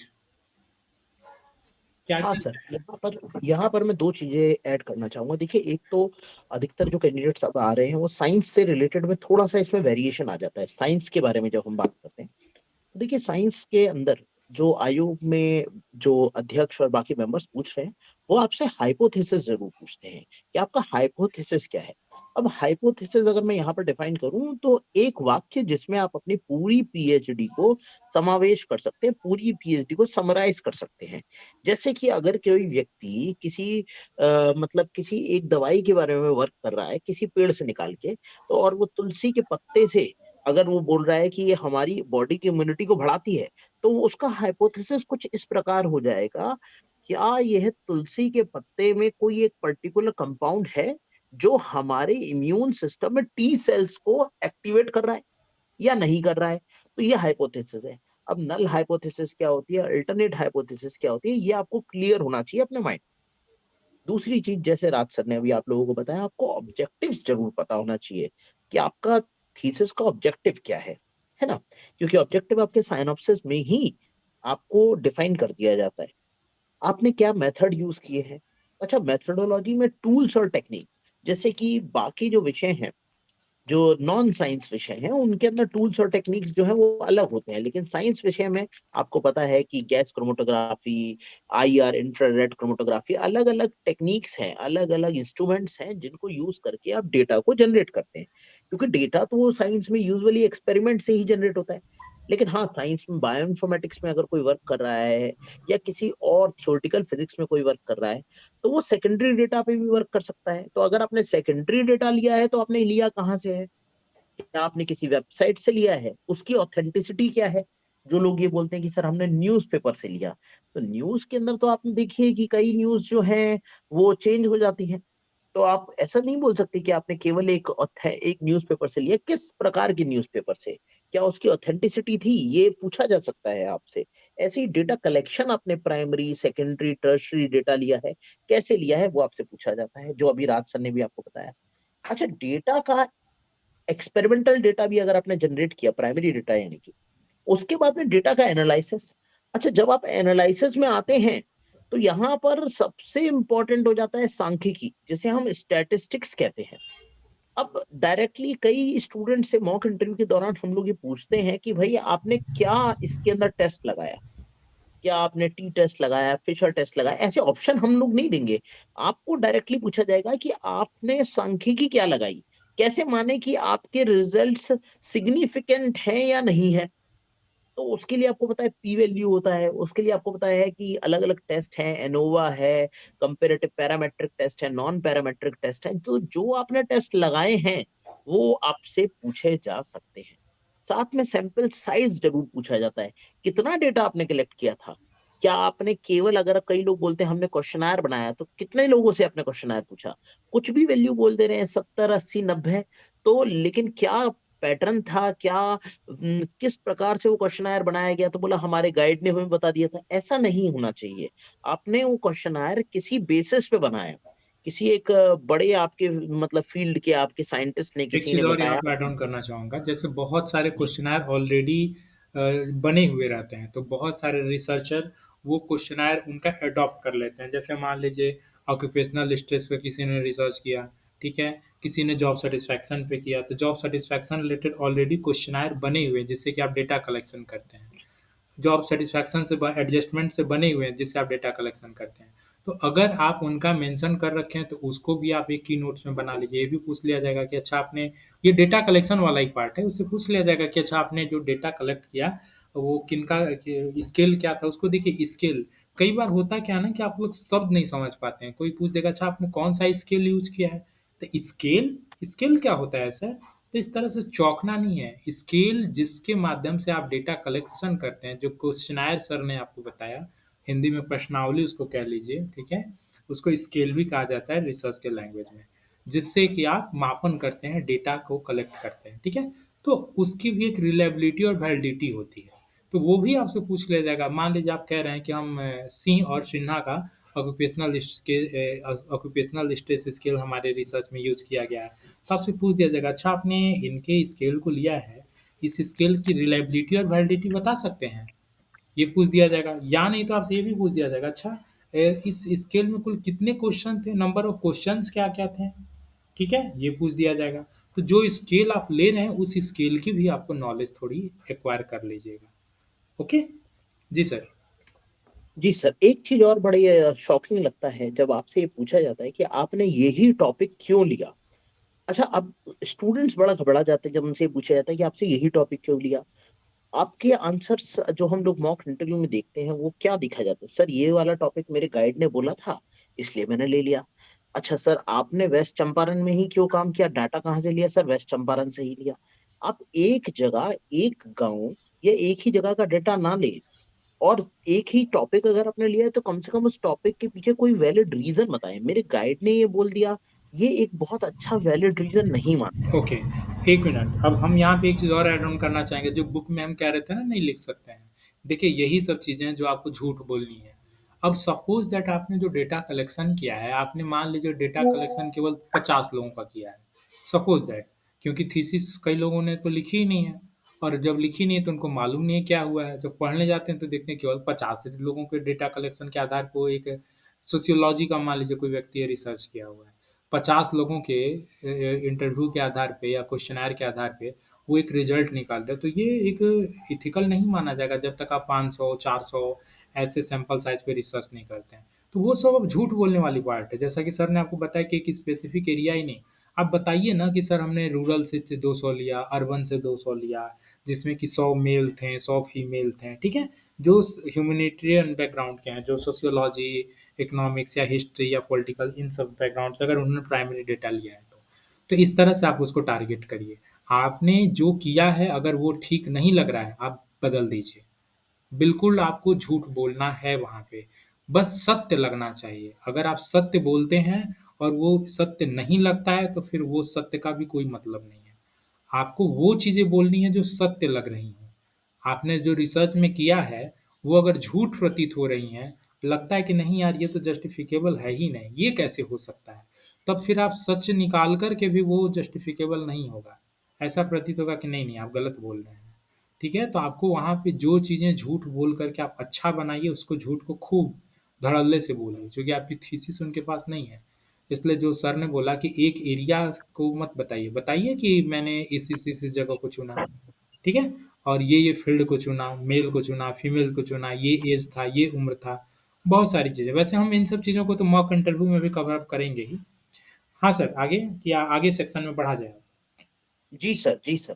आगे देखिए कुछ और चीज़ें मैं यहाँ पर ऐड करूँगा। देखिए जो आपसे टूल्स पूछे जाएँ कि भैया आपने कौन-कौन से टूल पढ़े? आपने जो टूल यूज़ किए हैं अपनी पीएचडी के दौरान, जैसे आपने आईआर स्पेक्ट्रोस्कोपी स्पेक्ट्रोस्कोपी की, आपने जो भी एक्सआरडी किया, इलेक्ट्रॉन माइक्रोस्कोप किया, प्लीज़ जो भी आप शब्द बोलें, उसके ऊपर आप पहले से पढ़ के वहाँ पर जाएँ। कोई ऐसी टेक्नीक वहाँ पर खुद अपने आप ना बोलें जो आपने कभी की ही ना हो। और आपसे प्रश्न पूछा जाए तो आप बुरी तरीके से उसमें घबरा जाएँ, तो ऐसा कुछ ना बोलें। और कई अभ्यर्थी ये बोल देते हैं कि सर ये वाला तो हमने किया ही नहीं था, हमने तो बाहर से करा लिया था। करा आपने बाहर से लिया है लेकिन प्रश्न आपसे पूछे जाएँगे, तो आपको उसे डिफेंड करना होगा। राज सर। हाँ, यही तो मैं कह रहा हूँ कि वहाँ पे आपने पीएचडी में क्या किया है, क्या नहीं किया, सब झूठा है। अगर आपको कुछ जानकारी ही नहीं हो पा रही पीएचडी में क्या किया, तो पूरा नया पीएचडी फ्रेम कर लीजिए 2 पेज में, जो-जो मैंने अभी-अभी आपको बताया है जो-जो पॉइंट, ठीक है? अच्छा, तो ये होने इसके के बाद आखिर का पोर्शन आ जाता है डेटा एनालिसिस के बाद कि आपने रिज़ल्ट क्या निकाला।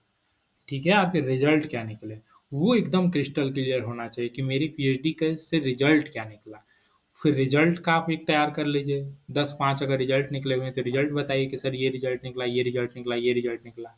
ओके, अच्छा एक चीज़ और, आपसे कई बार होता क्या है कि आपके टॉपिक को पूछने के बाद ऑब्जेक्टिव प्रश्न की तरह आपसे पूछा जाएगा, अच्छा आपने डेटा कलेक्शन कैसे किया? अच्छा आपका क्या इसका मोटो था? प्राइमरी कैसे लिया? सेकेंडरी कैसे लिया? वैसे-वैसे। और कई बार ऐसा भी होता है कि आपसे कह दिया जाएगा कि ठीक है अपनी पीएचडी कैसे किया इसको ब्रीफ में बताइए। अपने पीएचडी के पूरे हिस्ट्री को आपने कैसे-कैसे शोध किया इसको ब्रीफ में बताइए। तो ऐसी स्थिति में ब्रीफ में फिर आपको छोटे-छोटे शॉर्ट-शॉर्ट में बताते चलना होगा। सर मैंने यहाँ से रिसर्चेज़ देखा, इसके आधार पे मैंने इसको कलेक्ट किया, इसके बाद मेरे शोध का मुख्य उद्देश्य ये था, इसकी हाइपोथेसिस ये थी, मैंने डेटा कलेक्ट अब जो-जो चीज़ें हमने आपको अभी बताई है ना, उसको आप सारा बता देंगे। और उस दरमियान वो खुद ही जो आप चीज़ें बताएँगे उसी से वो पिक कर के प्रश्न पूछने लगेंगे। खुद ही कैच कर के प्रश्न पूछने लगेंगे।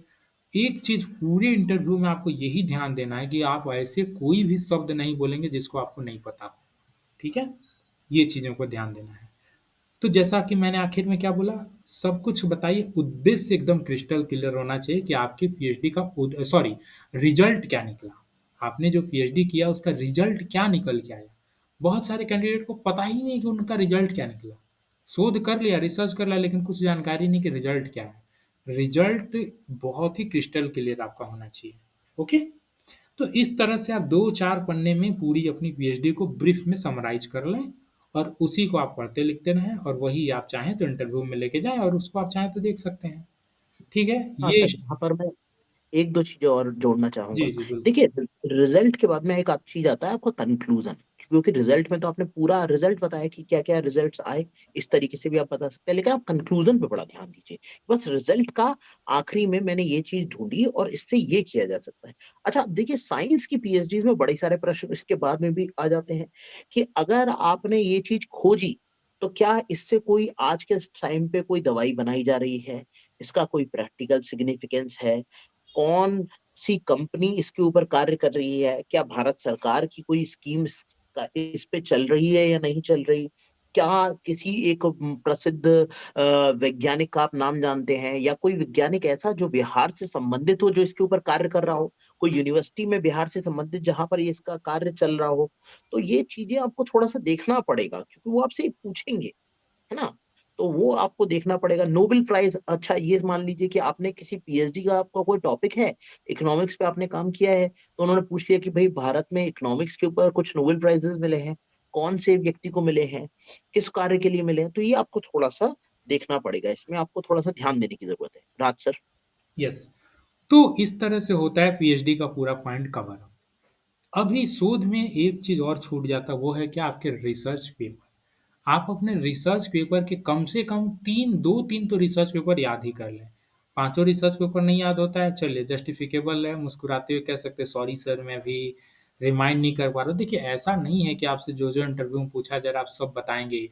कुछ ऐसी चीज़ें होती हैं जो क्षम्य हैं, ठीक है? जो डेटा बेस्ड हों वो क्षम्य है। जैसे आपसे मान लीजिए पूछ दिया गया, अच्छा आपने कौन-कौन से रिसर्च पेपर पब्लिश किए हैं जो कि यहाँ लगाए हैं? आपने बताया कि ये है, हाल में कौन-सा किया है, ये किया है। ऐसा हो सकता है कि उसमें 1 आध 2 का टाइटल आपको नहीं याद हो, लेकिन कम से कम 2-3 का तो टाइटल आप अच्छे से याद कर लीजिएगा जो रिसर्च पेपर आपने लगाए हैं, ठीक है? अच्छे से आपको याद होना चाहिए और ये किस जर्नल में पब्लिश है, ये भी याद होना चाहिए। अच्छा ये वाला आपका किस जर्नल में पब्लिश है, ठीक है? पीयर रिव्यूड में, केयर में और जर्नल का नाम क्या है, ये सब चीज़ें आपको याद होनी चाहिए। तो इस तरह से आपका हो जाता है पूरा रिसर्च का पार्ट कवर अप। सर कुछ चीज़ें छूटी हैं या फिर हम लोग अब आगे बढ़ा जाएँ? मुझे लगता है रिसर्च पूरा हो चुका है ओके, और रिसर्च का पार्ट पूरा हो चुका है। यस। हम लोग पढ़ सकते हैं या नेक्स्ट लेक्चर में से ले सकते हैं, आपकी इच्छा है। नहीं, नहीं इसको हम आगे बढ़ें नेक्स्ट लेक्चर क्या एक ही लेक्चर पूरा कंप्लीट होगा, ठीक है? ठीक, आगे बढ़ें। ओके। तो जब पीएचडी का पॉइंट कवर अप हो जाता है, तो अब आगे जो अगला दौर आता है, जब पीएचडी से वो सैटिस्फाइड मान लीजिए हो जाते हैं, तो वो अब आपको विषय संबंधी चीज़ें पूछने लगते हैं। और अमूमन या विषय संबंधित नहीं तो आपसे ये पूछ दिया जाता है अच्छा आपकी कि देखिए हर सब्जेक्ट का एक बहुत सारा फील्ड है। साइकोलॉजी हो, केमिस्ट्री हो, फिलॉसफी हो, मैथमेटिक्स हो, हर का अलग-अलग, अलग-अलग, अलग-अलग उसमें सब फील्ड हैं। ठीक है? तो आपसे पूछ दिया जाता है अच्छा आपका फील्ड ऑफ इंटरेस्ट क्या है? हिस्ट्री वाले में एंशिएंट है, मॉडर्न है, मिडविल है। इसी तरह केमिस्ट्री में ऑर्गेनिक है, इनऑर्गेनिक है और न जाने क्या-क्या है। ठीक है? फिज़िक्स में है ऐसे-ऐसे फील्ड। हर का अपना-अपना फील्ड है। आप किसी एक फील्ड का अच्छे से कवर अप कर लीजिएगा। क्योंकि आपसे पूछ दिया जाएगा कि अच्छा आपकी किस फील्ड में स्पेशलाइज़ेशन है या किस फील्ड में अच्छे से पकड़ है जिससे हम लोग प्रश्न पूछ सकते हैं। तो उस फील्ड को अगर आप बताते हैं तो उस फील्ड को से बेसिक-बेसिक प्रश्न आपसे पूछे जाएँगे। तो थोड़ा बेसिक-बेसिक देखिए बेसिक प्रश्न तो हर विषय के अलग-अलग हैं, वो बता पाना यहाँ संभव नहीं है। लेकिन कम से कम उस स्पेसिफिक स्पेसिफिक फील्ड का आप जो भी बेसिक-बेसिक प्रश्न बनता है सब अच्छे से तैयार कर लीजिएगा। ये एक जो पोर्शन है ना, ये थोड़ा-सा फँस सकते हैं। मैं मानता हूँ इसमें थोड़ा-सा फँस सकते हैं। कैसे? अगर मान लीजिए वो अपने मन से कोई-कोई प्रश्न पूछने लगें और वो आप नहीं दे पाते हैं जवाब, तो यहाँ फँस सकते हैं। लेकिन अब इसको कैसे टारगेट करना है? देखिए, जो अभी-अभी हमने क्या बताया 2 चीज़ बताई, एक तो पीएचडी का बताया, दूसरा बताया कि जो मैंने आपको बताया कि स्पेसिफिक एरियाज़ होते हैं, उसको कैसे-कैसे कवर अप कर सकते हैं। इसको आप कैसे इन सब मान लीजिए दोनों पोर्शन में आप थोड़ा डाउन कर गए हैं परफ़ॉर्म, इसको भी कैसे बेहतर किया जा सकता है? सबसे आखिर में अमूमन पूछा जाता है कि आप पढ़ाइए, किसी टॉपिक को पढ़ाना चाहते हैं? तब पढ़ाइए। तो वो जो चीज़ होता है ना, वो एक बहुत ही अच्छा गोल स्क्वायर होता है। आपने पिछली जो भी गलतियाँ की हैं ना, सब कुछ भुला देने वाला ये पॉइंट होता है। अब यहाँ पे देखिए बहुत समझदारी से आपको अपने से ही टॉपिक का चयन करके जाना है पढ़ाने के लिए। ओके? सर आप कुछ कहना चाह रहे हैं?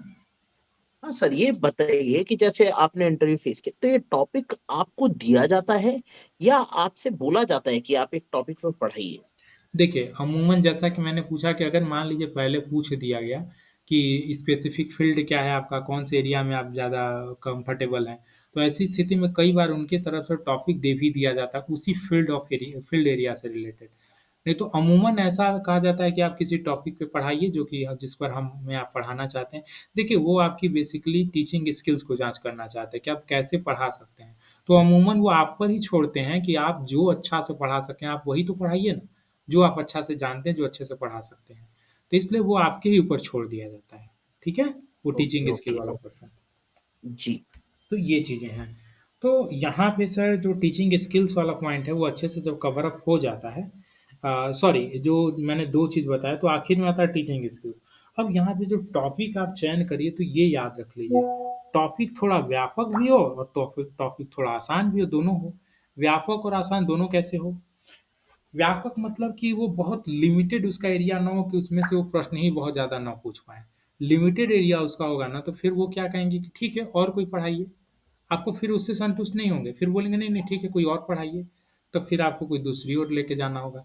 इसलिए जो भी पढ़ाने के लिए टॉपिक का चयन कर रहे हैं, 2-3 चीज़ों को आपको याद रखना है, इंटरेस्टिंग हो, व्यापक हो, उस पर आपकी पकड़ अच्छे से हो, ठीक है? और थोड़ा-सा अगर एंटरटेनिंग ही हम कहें तो एंटरटेनिंग भी हो, ओके?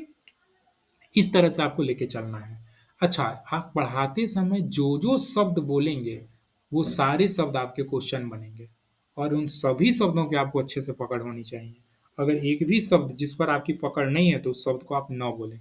इसके लिए आपको क्या करना होगा, घर पे आपके बच्चे हैं या फिर कोई भी हैं, उन्हीं को बैठा करके आपकी मान लीजिए अगर आप मैरिड हैं, आपकी पत्नी ही हैं और मान लीजिए आपके विषय की उनको कोई जानकारी नहीं है। तो आप उनको पढ़ाइए और बोलिएगा कि देखो जी तुमको जो नहीं समझ आएगा तुम इसमें से पूछना। या नहीं तो अगर वो भी नहीं कर सकते हैं तो आप मोबाइल से ही आप अपने आप को ही जो पढ़ाना चाहते हैं उसको रिकॉर्ड करिए। आप जो भी पढ़ाना चाह रहे हो आईओ के मेंबरों को। और रिकॉर्ड करने के दरमियान आप खुद ही देखिए कि आप पढ़ाते समय ऐसे कौन से शब्द बोल रहे हैं जिसकी आपको नॉलेज नहीं है या फिर जिसके ऊपर आपको मजबूती से पकड़ नहीं है। तो उन शब्दों पर अच्छे से आप अपनी मजबूती बढ़ाइए। जब इस चीज़ को आप बहुत अच्छे से मजबूत कर लेते हैं ना, तो देखिए जो बीच में गलतियाँ आपने की होगी, विषय संबंधित या फिर शुरुआत में आपने जो गलतियाँ की होंगी पीएचडी संबंधित, उस चीज़ों को भुला दिया जाता है जब आप पढ़ा के अच्छा जाते हैं। तो इस तरह से आपको नंबर अच्छा खासा मिल जाता है। ओके? सर यहाँ पे कुछ ऐड करना चाहेंगे या आगे बढ़ें? हाँ सर, मैं ये 1-2 चीज़ें ऐड करना चाहूँगा, वैसे आप सब कुछ बता ही चुके हैं कि देखिए टॉपिक जो है, उसे जब पढ़ाया जाए तो उसे ये मान के ना पढ़ाया जाए कि आपके सामने आयोग के अध्यक्ष बैठे हुए हैं। आप ये मानिए कि आप बच्चों को पढ़ा रहे हैं। जितना आप नेचुरल रखेंगे, मतलब एक नेचुरल फ्लो है, ऐसा नहीं कि आप सीट पे खड़े बैठे ही हुए हैं और आपको बहुत अजरक लग रहा है। अगर आप खड़े होके पढ़ाते हैं तो आप खड़े होके पढ़ा सकते हैं आसानी से। वो खुद आप भी बता बोलते हैं, सकते हैं। वो खुद बोलते हैं कि आपको जैसे कंफर्टेबल होगा वैसे पढ़ाइए। अच्छा एक चीज़ और, मैंने देखा है हम लोग मॉक इंटरव्यू ले रहे थे जब पढ़ाने के लिए कहा जा रहा था, तो जब पढ़ाने के लिए कहा जा रहा था तो पूर्ण रूप से लोग आर्टिफ़िशियल हो जाते थे, नेचुरल अपनी चीज़ें खो देते। जैसे ठीक है बच्चों फिर मैं आज से आपको ये चीज़ें आज पढ़ाऊँगी। अरे! इस तरह से कुछ नहीं बोलना है। आपको सीधे अगर आप ये पढ़ाना चाह रहे हैं ठीक है सर, तो फिर मैं आप सभी की इजाज़त लेकर के मैं आप लोगों को आज ये टॉपिक पढ़ाना चाहती हूँ, इस तरह से। Okay sir, thank you. ठीक है सर, फिर मैं आप लोगों की इजाज़त से मैं ये टॉपिक आज पढ़ाना चाहता हूँ। यह बोल के इसके बाद आप अपना लेक्चर शुरू करें। ओके? इस तरह से नहीं ठीक है बच्चों मैंने देखा, आपने भी देखा होगा सर, 1-2 लोग ऐसे आए हुए थे, कि ठीक है बच्चों फिर आप लोगों को आज मैं ये पढ़ाऊँगी। ऐसे थे, आपको वो बोल रहे हैं कि आप एज़ अ स्टूडेंट समझ के पढ़ाएँ, इसका मतलब ये नहीं कि आप उनको स्टूडेंट वही बोल दीजिए। इस तरह से नहीं बोलना है, उनसे अनुमति ले लीजिए, ठीक है सर आपकी इजाज़त से फिर हम ये टॉपिक आज पढ़ाना चाहते हैं। इस तरह से कहते हुए आप पढ़ाना शुरू कर दीजिए। अच्छा, आपको लगता है कि नहीं अगर हम ब्लैक बोर्ड पे अच्छे से पढ़ा पाएँगे तो वहाँ पे ब्लैक बोर्ड चॉक भी रखा रहता है। या चाहते हैं आपको लगता है कि आप बोल के भी पढ़ा सकते हैं, खड़े होकर के पढ़ा सकते हैं, तो आप पढ़ाइए। अगर आप पढ़ाने दरमियान आप अपने पूरे बॉडी को इन्वॉल्व करते हैं, जैसे कि आप अपने हाथों को भी चलाते-फिराते हैं, केवल बोलते नहीं, आपकी ज़ुबान केवल नहीं चल रही है, आप अपने पूरे बॉडी को अगर पढ़ाने में इन्वॉल्व कर देते हैं। बहुत लोग होते हैं जैसे कि एक रोबोट की तरह बस मुँह से बोल रहे हैं, बोल रहे हैं, बोल रहे हैं। और कुछ लोग होते हैं पढ़ाने दरमियान पूरा अपना फ़िज़िक ही इन्वॉल्व कर देते हैं। हाथ इन्वॉल्व करते हैं, आई एक्सप्रेशन इन्वॉल्व करते हैं, अपना फ़ेशियल एक्सप्रेशन इन्वॉल्व करते हैं। तो आप सभी चीज़ें इन्वॉल्व कर दीजिए। अपना चेहरा, अपना आँख, अपने नज़रिए, अपने हाथ, बॉडी, पैर के चलन-फलन माने जितना अधिक से अधिक हो सके पूरे बॉडी को पढ़ाने के लिए झोंक दीजिए। केवल आपकी ज़ुबान नहीं चलने चाहिए। ठीक है? तो इस तरह से आप पढ़ाइए। अब ब्लैक बोर्ड पे यहाँ भी पर सर मैं यहाँ पर मैं ये और ऐड करना चाहूँगा जिससे राज सर अभी तक बता ही रहे थे। अगर देखिए किसी आयोग के किसी मेंबर ने आपसे कोई प्रश्न पूछा तो उसकी तरफ देख के पूरी रिस्पेक्ट के साथ में आप उन्हें ही आंसर दें। ठीक है? दूसरा प्रश्न जो पूछ रहे हैं फिर उधर की तरफ जाएँ, फिर उन्हें आंसर दें। एक आई कॉन्टैक्ट ज़रूर बनाएँ, वरना वो आई कॉन्टैक्ट नहीं बनता है तो फिर भी एक गैप रह जाता है बीच में। नहीं, एक चीज़ और यहाँ पे थोड़ा-सा मैं इसमें थोड़ा और इम्प्रोवाइज़ करूँगा सर। आई कॉन्टैक्ट तो बनाएँ ही, प्रश्नों का उत्तर दें तब भी आई कॉन्टैक्ट बना के चलें। लेकिन ये चीज़ आप ऐसा नहीं करेंगे कि जो आपसे पूछ रहा है केवल उन्हीं से आई कॉन्टैक्ट बना के चलेंगे। क्योंकि होता क्या है ना, इसके बाद फिर जो दूसरे पैनलिस्ट होते हैं वो आपसे तटस्थ जैसा या फिर वो आपसे मायूस कहीं न कहीं होते हैं। ठीक है? उनको बुरा लगता है कि आप उनको इन्वॉल्व नहीं कर रहे हैं। तो जब भी आप प्रश्नों के उत्तर दें ना, तो ऐसा नहीं है कि केवल उसी पैनलिस्ट से, आप उनकी ओर देखिए लेकिन अन्य की ओर भी देखते रहें। अन्य की ओर भी थोड़ी-थोड़ी देर बाद देख लें। और सब तो अगल-बगल ही रहते हैं, ऐसा थोड़ी ना है कि पूरा गर्दन आपको घुमाना है। बस उधर भी थोड़ी-सी नज़रों को घुमा-फिरा देना है। तो आपको सबको एक संग अपने जो चक्षु द्वार हैं, जो आँखों की पटल हैं, उस पर सभी को एक तरह से आप लेकर चलें, ठीक है? किसी को तटस्थ ना कर दें। तो ये चीज़ें हैं। आई कॉन्टैक्ट तो ऑब्वियसली मिला है लेकिन सबसे मिला है, केवल उससे ही नहीं सबको मिला के चलें। ओके, तो ये चीज़ें रहीं टीचिंग वाली स्किल्स जो कि मैंने आपको बताया कि आपको बहुत ही समझदारी से ऐसे विषय का चयन करना है, ऐसे टॉपिक का चयन करना है जिस पर आपकी मज़बूती से पकड़ हो। हमने शुरू में बताया था कि जो नेट वाले हैं उनके लिए थोड़ा अलग होगा। ओके, नेट वाले के लिए क्या अलग होगा कि अगर आप पीएचडी कर रहे हैं, तो आप तो ये तो बता ही दीजिए कि हाँ सर मैं यहाँ से पीएचडी कर रहा हूँ और आप थोड़ा रि पूछेंगे कि आपकी पीएचडी कहाँ तक पहुँची है, आपसे बहुत डेप्थ में नहीं जाएँगे वो फिर। अगर आप पीएचडी कर रहे हैं, तो आपसे बहुत ज़्यादा डेप्थ रिज़ल्ट वगैरह ये नहीं पूछेंगे। आप जहाँ तक पहुँचे हैं बस वहीं तक बताइए। हमने देखा था अपने मॉक इंटरव्यू में बहुत सारे कैंडिडेट ये पीएचडी वाले पोर्शन को ही पूरी तरह से डिनाई कर दे रहे हैं। अगर आपने 2019 में नेट किया है और अभी तक आपकी पीएचडी कंप्लीट नहीं हुई है और अभी आप ये भी नहीं बता रहे कि हम पीएचडी नहीं कर रहे हैं, तो ये भी कहीं न कहीं ड्रॉबैक है। आप इतने दिनों तक क्यों बैठे हैं भाई? आपको तो पीएचडी में एनरोल होना चाहिए था और केवल आप इसलिए अपनी कमी को छुपा दे रहे हैं ताकि हमको रिसर्च से क्वेश्चन आए, तो ये गलत है। तो आप अपनी पीएचडी को बताइए अगर आप पीएचडी कर रहे हैं तो। मैं नेट वाले एस्पिरेंट के लिए कह रहा हूँ। तो आप पीएचडी के लिए बताइए और आपसे बहुत ज़्यादा काउंटर क्वेश्चन पीएचडी से संबंधित नहीं होते हैं। ओके, ये चीज़ें बताने के बाद आपसे मूल रूप से टीचिंग स्किल्स पर आपका बहुत ज़्यादा पकड़ होना चाहिए। नेट वालों के लिए मैं कह रहा हूँ। बहुत सारे लोगों को ऐसा लगता है ये विरोधाभासी कि नहीं, नहीं, नहीं, टीचिंग स्किल तो केवल उनसे पूछे जाएँगे जो ऑलरेडी टीचिंग में जुड़े हुए हैं, ऐसा नहीं है। उनसे भी यह लाज़मी प्रश्न बनता है जो टीचिंग नहीं करा रहे हैं। उनसे तो और ज़्यादा उनके टीचिंग स्किल्स को एग्ज़ामिन किया जाता है कि आप पढ़ाने के लिए कैपेबल हैं कि नहीं हैं। तो आप जो टॉपिक का चयन करिएगा, आप और अच्छे से चयन करिएगा और आपको जो नंबर पूरा का पूरा मिलेगा ना, वो क सच मायने में आपकी टीचिंग स्किल्स के आधार पे मिलेगा।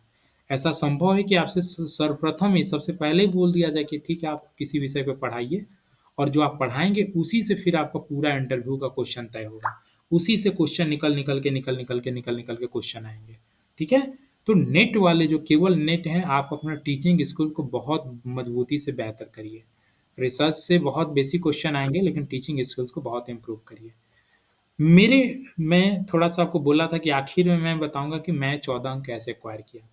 देखिए मैं साइकोलॉजी का एस्पिरेंट हूँ। इसमें इसमें मैं एक चीज़ और ऐड करना चाहूँगा, जो यस, यस। हमारे यहाँ मॉक इंटरव्यू देने के लिए कई अभ्यर्थी आ रहे थे। उनमें से कई अभ्यर्थी पढ़ा रहे हैं, अभी भी पढ़ा रहे हैं।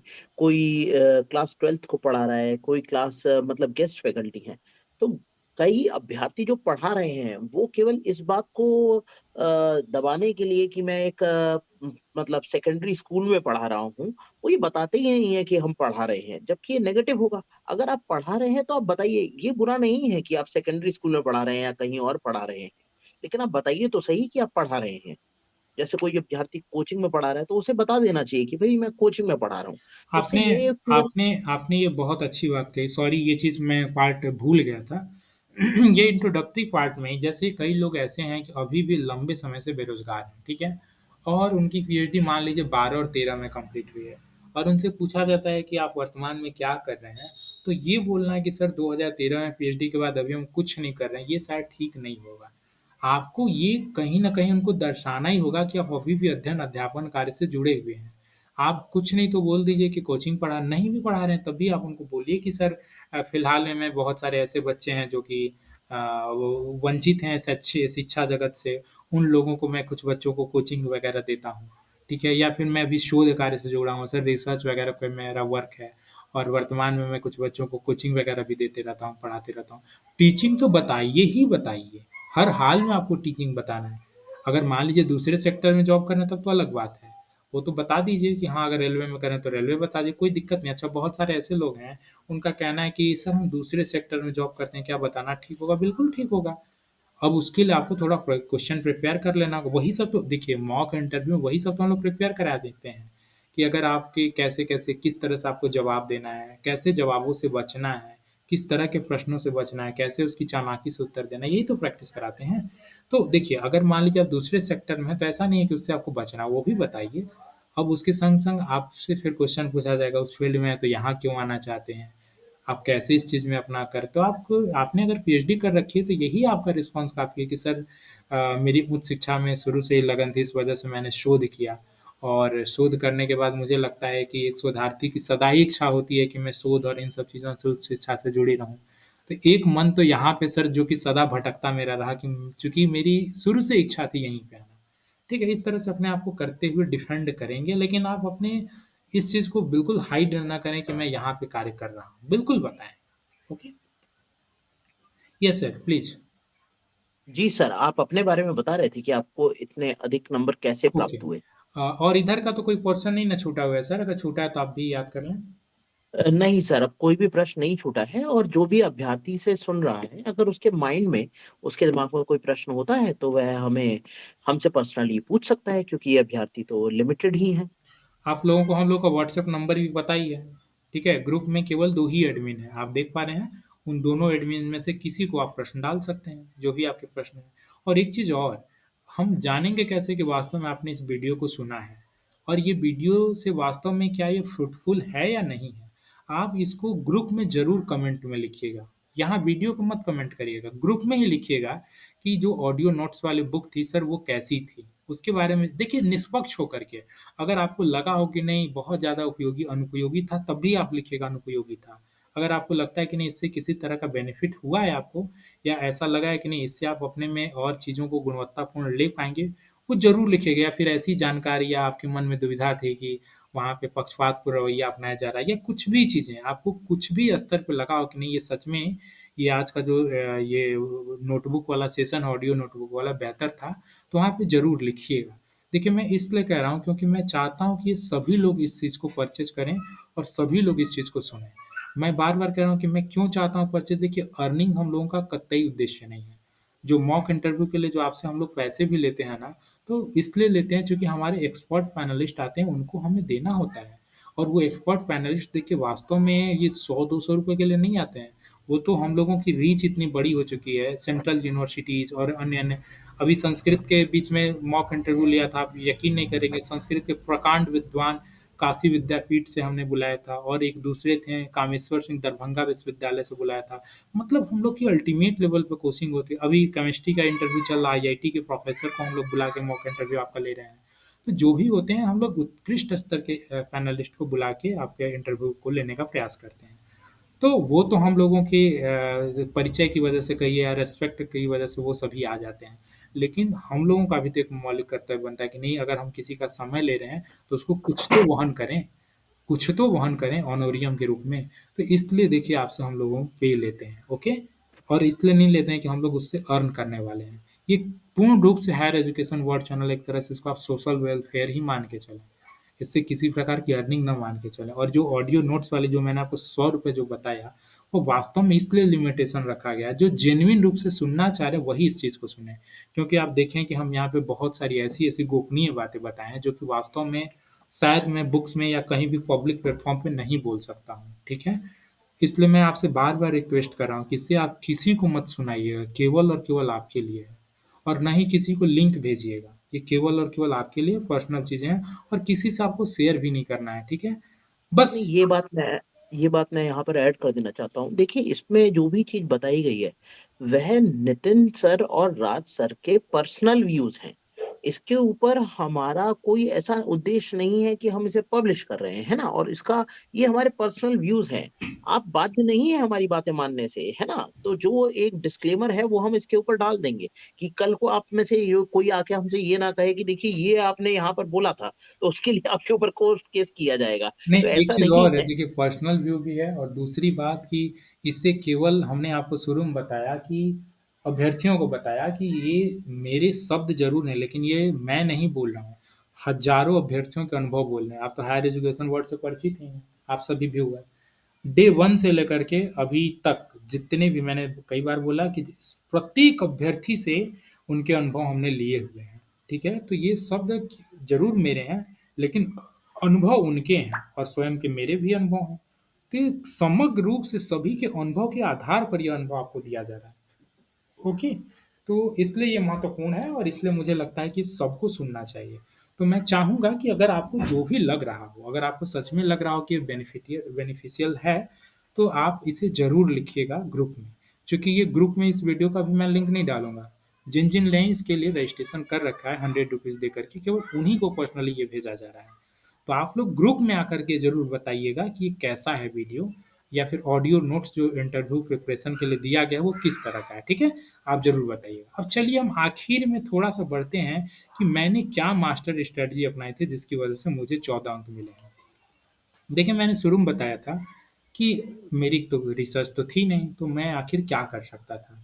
तो जब मैं इंटरव्यू देने के लिए गया, मुझसे बेसिक पहले तो पूछा गया, बड़ा तनावग्रस्त लग रहे हैं, क्या बात है? वगैरह-वगैरह।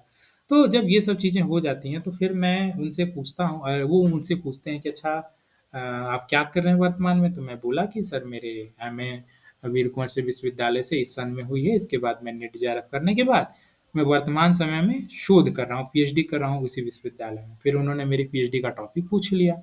मैंने टॉपिक बताया, जैसा कि मेरा टॉपिक था कि occupational stress, job satisfaction, adjustment, मैं देख रहा हूँ गवर्नमेंट और प्राइवेट स्कूल के बीच में कॉम्परेटिव स्टडी है एक्चुअली मेरी पीएचडी। कॉम्परेटिव तुलनात्मक अध्ययन है। तो उन्होंने पूछा कि अच्छा आपने कैसे इसके लिए क्या किया? आपने डेटा कैसे कलेक्शन किया? मुझसे उन्होंने पूछ लिया। इसके बाद कब तक आप पीएचडी जमा करेंगे? हम कहे सर अब जल्द ही पूरी होने वाली है। तो फिर उन्होंने कहा कि बेटा जल्दी जमा करो, क्योंकि आप तो जान रहे हो ना इसमें प्रक्रिया में नहीं पीएचडी रहने को पिछड़ जाओगे। हम कहे हाँ सर, बिल्कुल, बिल्कुल। नहीं तो जल्दी इस पे जमा करो। ठीक है बेटा। देखिए, बहुत मैंने बोला ना कि बहुत आपको रिलैक्स वहाँ पे फ़ील कराया जाता है। फिर उन्होंने बोला ठीक है, आपका किस विषय में क्या आप पढ़ाना चाहते हैं बताइए? देखिए, मैं साइकोलॉजी में बहुत सारी चीज़ों को ले सकता था। साइकोलॉजी एक बहुत व्यापक है और जो भी मैं लेता ना, मुझे मालूम था कि जनरली सभी अभ्यर्थियों द्वारा उसमें से लिया गया होगा। मैं एक यूनिक टॉपिक लेना चाहता और मैंने क्या लिया था, role of artificial intelligence in psychology. और मैंने इसको इतनी अच्छे से बताया, इतने अच्छे से एग्ज़ाम्पल दे के बताया कि आर्टिफ़िशियल इंटेलिजेंस का क्या रोल है। मैं फ़ॉरेन चाइना से के एग्ज़ाम्पल से लेकर के इंडिया के बहुत सारे एग्ज़ाम्पल दिया, ठीक है? और जैसे मैंने चाइना में एग्ज़ाम्पल दिया, वहाँ पे आज जो कोर्ट केसेज़ हैं, वहाँ पे हज़ारों केसेज़ केवल आर्टिफ़िशियल इंटेलिजेंस के आधार पे सॉल्व किए जा रहे हैं। आर्टिफ़िशियल इंटेलिजेंस तय करता है कि वास्तव में जो अभ्यर्थी है, जिसके खिलाफ केस किया गया है, वास्तव में ये सच में ये जेन्युइन कैंडिडेट है या नहीं है। आर्टिफ़िशियल इंटेलिजेंस के आधार पे आज से 10 साल पहले आप क्या सोचते थे, आप रात 12 बजे क्या कर रहे हैं मोबाइल में, आपको आज आप जान रहे हैं, लेकिन आने वाले समय में हो सकता है आपको भूल जाएँ। लेकिन आपकी डेटा ना इस इंटरनेट की जगत में सब कुछ फीडेड है। आप आज रात 12 बजे क्या देख रहे हैं मोबाइल पे, आप कहाँ जा रहे हैं, क्या कर रहे हैं, आपकी एक्टिविटी क्या है, इलेक्ट्रॉनिक युग में सब कुछ फीडेड हो रही है।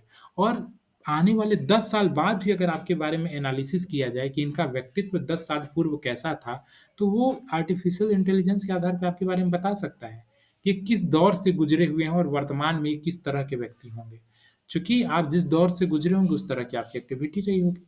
तो उस तरह से आर्टिफ़िशियल इंटेलिजेंस कितने भी वर्ष बीत जाएँ, लेकिन आपके व्यक्तित्व का निर्धारण कर सकता है। इसके बाद मैंने बहुत सारे एग्ज़ाम्पल बताए। बिहार, अभी अपने इंडिया की बात करें, आपको शायद जानकारी हो या ना हो, दिल्ली में अगर आप रहते हैं, तो वहाँ पे जो जंपिंग होती है रोड पे, आप जो रोड जंप करते हैं, तो जो टोल टैक्स वगैरह लगता है ना, एक पेनल्टी लगता है, आप उसको क्या बोलते हैं सर, रोड जंपिंग जो होता है टेक्निकल शब्द? हेलो? पेनल्टी सर चालान है? हाँ, चालान, यस।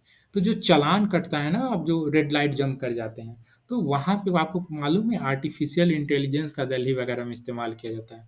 वहाँ पे वो देखता है कि जो व्यक्ति जंप किया है, वास्तव में जंप करने के लिए वो खुद भी ज़िम्मेदार है अथवा नहीं है। जैसे मान लीजिए कोई स्पीड से आ रहा हो, ओके? और अचानक से ब्रेक लिया हो, लेकिन वो थोड़ी-सी गाड़ी आगे बढ़ गई हो।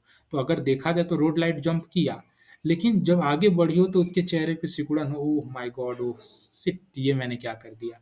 तो जब इस तरह की चीज़ें वो देखता है ना, देखता है कि इंटेंशनली कैंडिडेट ने जंप नहीं किया है, या फिर मान लीजिए आप जा रहे हैं और आपने देखा नहीं और बाद में आपको रियलाइज़ हो, ओह यार! रेड लाइट मैंने नहीं देखा। तो आपके ना वहाँ पे ऐसे कैमराज़ लगे होते हैं, आपके फेशियल इंप्रेशन को देखता है।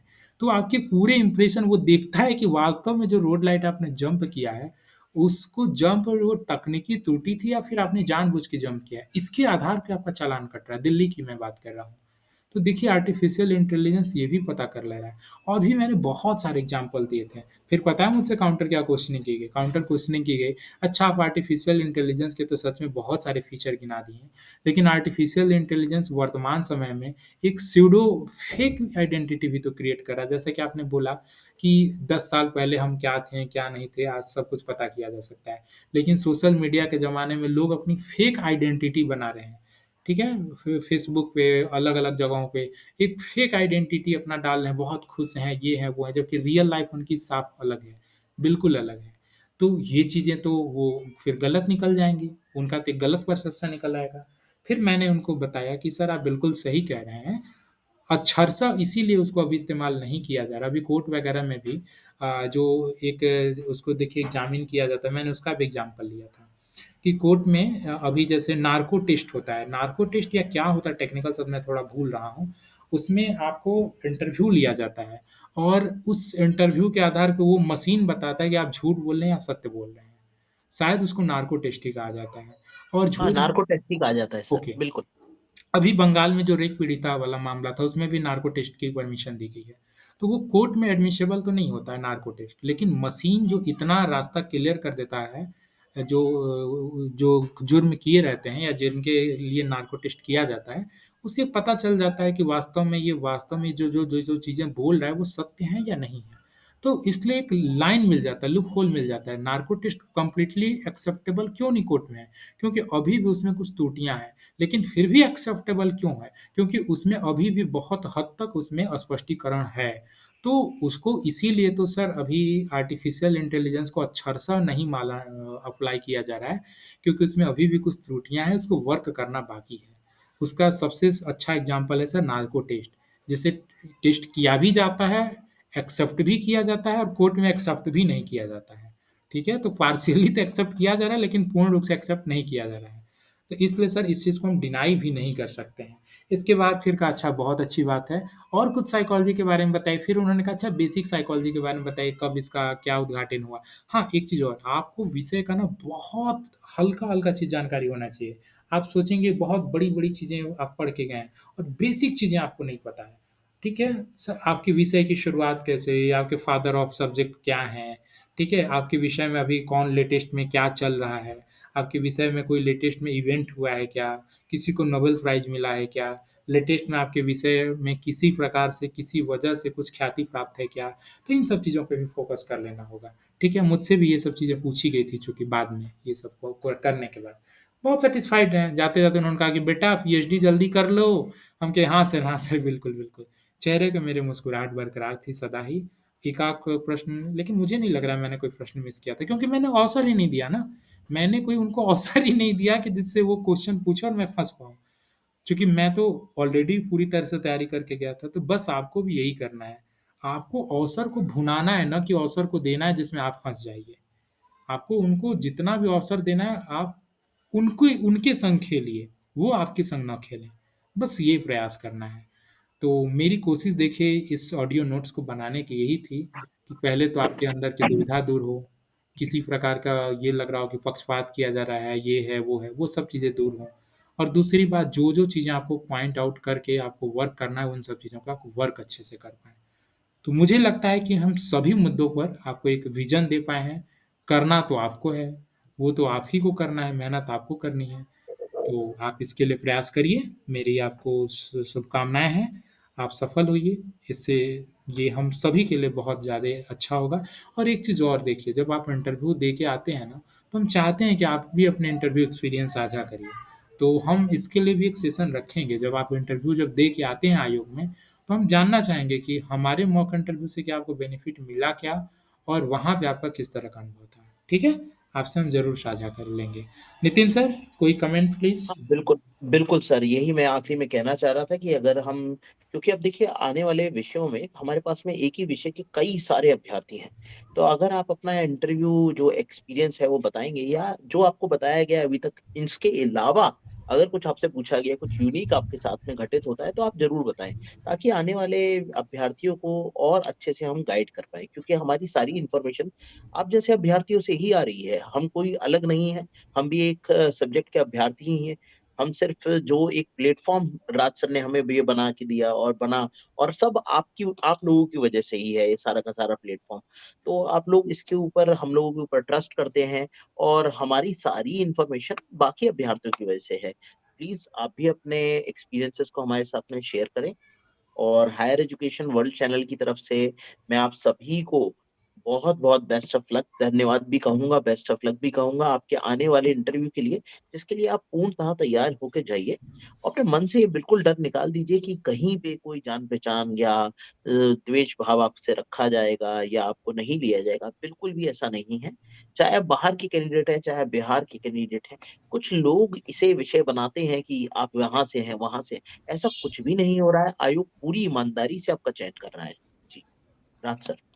यस, और देखिए कुछ तक देखिए मैं तो कुछ चीज़ों को बढ़ा-चढ़ा के इसलिए बोलता हूँ क्योंकि अगर मैं बढ़ा-चढ़ा के नहीं बोलूँगा, डर का माहौल नहीं बनाऊँगा, तो आयोग थोड़ा लचर हो जाएगा, ठीक है? चूँकि उनको हज़ारों अभ्यर्थियों की स्क्रूटनी करनी है और जैसे ही लचर होगा तो फिर तकनीकी त्रुटियाँ, एक-एक त्रुटि निकल के आने लगेगी और जब त्रुटि निकल के आएगी तो वो त्रुटि किसी के संग हो सकती है, आपके संग, मेरे संग, किसी के संग हो सकती है। इसलिए और देखिए अपने स्तर से हम सदा प्रयास करते रह रहे हैं, आज तो बहुत सी चीज़ें होने लगी हैं।